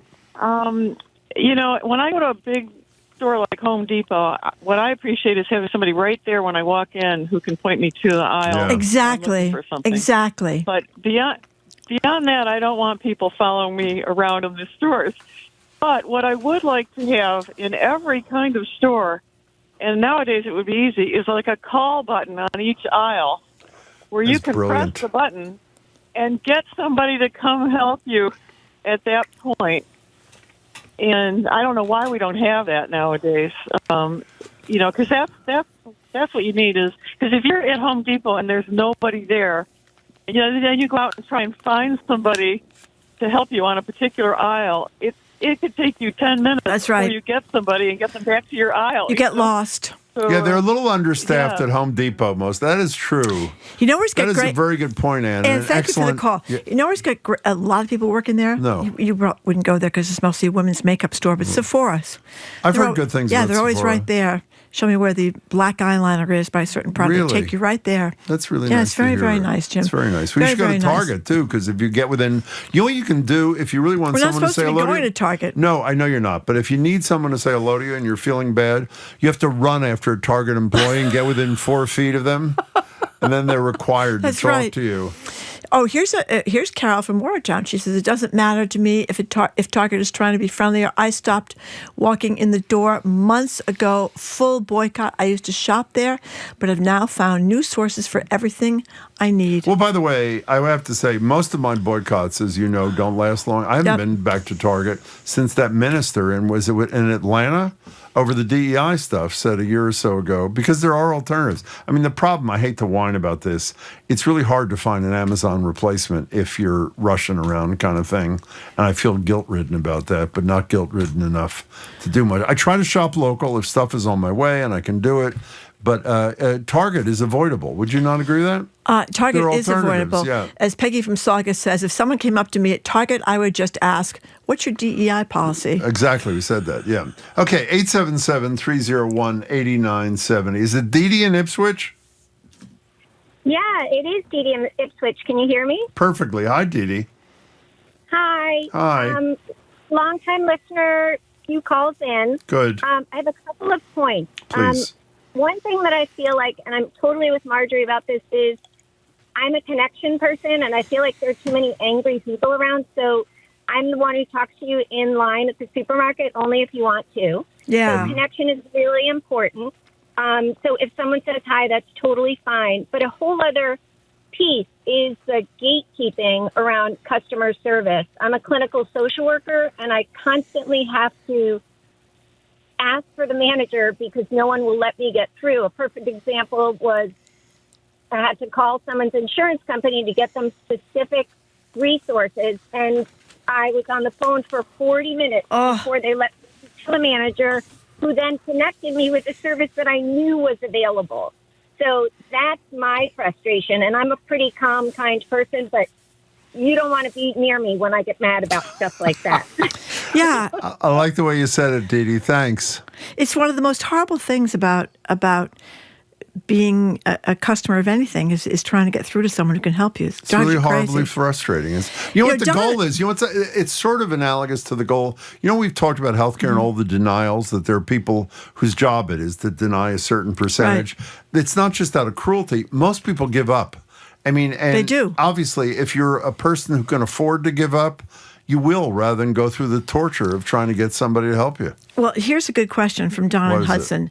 Nothing about the helplines that, quote, are experiencing longer than usual wait times. That's a good How point. come they're experiencing those longer than usual wait times 99% of the time?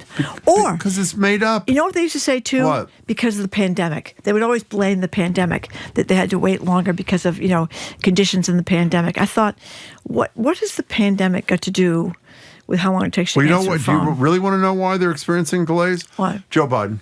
That's Joe Biden. If you didn't count, by the way, I have to repeat this because it was so impressive. Donald Trump in a 60-minute interview, not the one on air, but the 73-minute. How many times did he mention Joe Biden?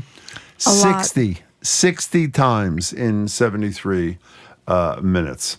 By the way, Billy in Holliston says, Jim seems to love the customer service at Toys R Us in Provincetown. That's why he's a repeat customer. The only reason I've gone into Toys R Us, as have my colleagues, every one of whom have been in Provincetown. Why? Because Jordan Hudson's mother is the financial officer at Toys R Us. Oh, by the way, how are things going at UNC? Have things improved? He actually won a game. He did. You didn't know? We the should first one discuss of the that. season? No, I think they beat a really crummy team early on, but the first real team they beat, I think, was Syracuse or somebody. We haven't seen much of Jordan lately. No, we haven't. No. But I was hoping to see her at Toys R Us. You ever been to Toys R Us? No, I have not. You know what they sell there? Sex toys. They do. Yep. That's why it's called Toys R Us. That's the name sort of describes. And by the way, the customer service there, excellent. Spectacular. Unless you're looking for Jordan. They give you all the details and what you want and all your picadillos. You know, TJ texts what I think a lot of people are thinking. Wait. Home Depot and Target have employees? That is a very, it's a problem. And by the way, you know where it has no employees? Where? I mean, if you go into a department store, almost none. There's almost nobody. It's even hard to there. pay sometimes. You'll look at the cash register where you pay, and there's nobody at the cash register. You walk around, there's nobody at the other cash register. But of course, they pay so poorly a lot of these places that nobody wants to work there. Anonymous Texter says no one mentions how awful it is to have to ask a CVS employee to open a lock case to get toe fungus cream. It is true. That's right. It's bad enough that you have to ask them to unlock a case to get anything, but if the thing you're getting is embarrassing, toe fungus cream is it true. is really a problem. Here is some familiar CVS sound from their Toshiba this is your favorite thing. Self-checkout machines. Please wait. Help is on the way. Please. You love that little ding ding thing, don't you? I do. Okay, and there's the other one about the system processing from CVS. Here's the system processing one. Please wait. System processing. So that an AI voice or is that a real person? I don't know. But I always feel so bad for the people that are working at CVS at the cash register, because all they do all day long is have to answer to help is on the way and run over and help the people at the self-checkout and then run back and help the people that are in line at the cash register. Well, you can do, if Imagine you're at listening to that CVS, 500 times a day, you if want you're to at shoot CVS yourself. and you can't find it, you just ask for Josh from Waltham, and he'll end up. Here is one of my Kristen Wiig. I love. We don't play her nearly enough. Morton's toe cream, Jim. Oh, okay, funny. Do you know about that? Here's Kristen Wiig as the Target lady in SNL. Here she is. It's my shift! I want to start my shift! Come on, that was a customer. All right, take your cash drawer and get the F out of here. I'm on the clock and ready to rock! Jeez. Target lady, it's just a job. You're full and you know it! Oh, God, I hope someone walks up soon so I can say welcome to Target. I just want to say welcome to Target. I just want to say welcome to Target to somebody. Welcome to Target! She's a genius. Why don't we see more of her? I don't know. I think she does a lot of ads now, doesn't she? What happened to what happened to Jared here? We're not talking to Jared. Oh, maybe apparently? Jared's not coming in Okay, so we'll today. keep talking to you guys till the Okay. end of the show. Sean in Newburyport, welcome. Hi. Hi, thanks for taking my call. Thank you. So I really appreciate it when someone who works at a store greets me, as Marjorie says, and says, just to ask me how I'm doing and lets me know that I can count on them if I need help finding anything. Because we all know how hard it is when we're looking for something in a department store or just wherever, any store, and we just can't find what we're looking for, but we know they probably have it. It can be really difficult when we just can't find someone to ask. So, Exactly. Yeah, but the problem, Exactly. Sean, within 4 feet, they're required to talk to you. They're not required to help you. That's the difference. But Sean, I think a lot of people agree with you. Thank you very much. One of our colleagues says Kristen Wiig created her own show, which I've not even heard of, writes and stars in Palm Royale on Apple TV. Go check it out. Jared is here. Hi, Jared. Hi. What do you think about customer service? Yes or no? I think it's a good thing. It's good. You want someone to wave to you? I want them to wave to me. You do? Not talk to you? I want you to limit your words to 6. Yeah. And then wave. That's it. That's and you good. want them to answer the damn phone when you call up. Wouldn't that be Well, like that never happens. a breakthrough? Every once in a while. Not often. Although, actually, I have to say, I've found the last few times I've called customer service with relatively few navigation methods. That for a second. What are you doing on the show? I really don't believe that. I'm sorry. So we're going to be talking about a revolutionary concert, the music of Paul Revere's time and beyond, that's going to be happening. You have Paul Revere on? Yeah. We tried getting a him heck of a job for centuries. He's looking good. He's doing a hell of a job. He's still making those bowls. Yeah. It's very exciting. We're going to be talking about a revelation of character, which is about from plays in place that often happen. Although this one doesn't in the places where they happen, but this is based on the special collections at the Massachusetts Historical Society and other places about abolitionists, 3 women abolitionists in their time, and then Tanya Leon, Pulitzer Prize-winning composer, will be with us. Yikes! I saw that exhibit by CROITE at the Garden we talked Museum. about it. Alan Rohan Crite. Oh my God! You know something? It was great because not only is he a fantastically talented artist, but it's all scenes of Boston. It was really neat. Yeah, It's thank you, Jared. GREAT. Sorry, I Thank goofed you. it up. Bye. Oh, no surprise. Go do your show. 2 Thank minutes. you, Jared. Jared Bowen of the Culture Show. It's coming up right here on 89.7. Okay. Thank you very much for listening to Boston Bye. Public Radio. You can keep up with us 24/7 by way of our podcast or check out our TikTok page at Boston Public Radio. Tomorrow, we're back at the Boston Public Library with GBH's Jared Bowen, comedian Tom Papa. He's going to be on Zoom. Boston Ballet Executive Director Ming Min Hui and Artistic Director Mikko Nissinen, NBC 10 Boston Sue O'Connell from Canada, and National Security Expert Juliette Kayyem. Our crew is Zoe Matthews, Aidan Conley, Nicole Garcia, Hannah Loss, Maddie Guy ran our YouTube stream today. Thank you, Maddie, our engineer, John the Claw Parker. Thank you, John J. Bologna, our executive producer. The Culture Show's right after us. I'm Marjorie Egan. Jim Browdy, bye. Thanks for tuning in. See you later.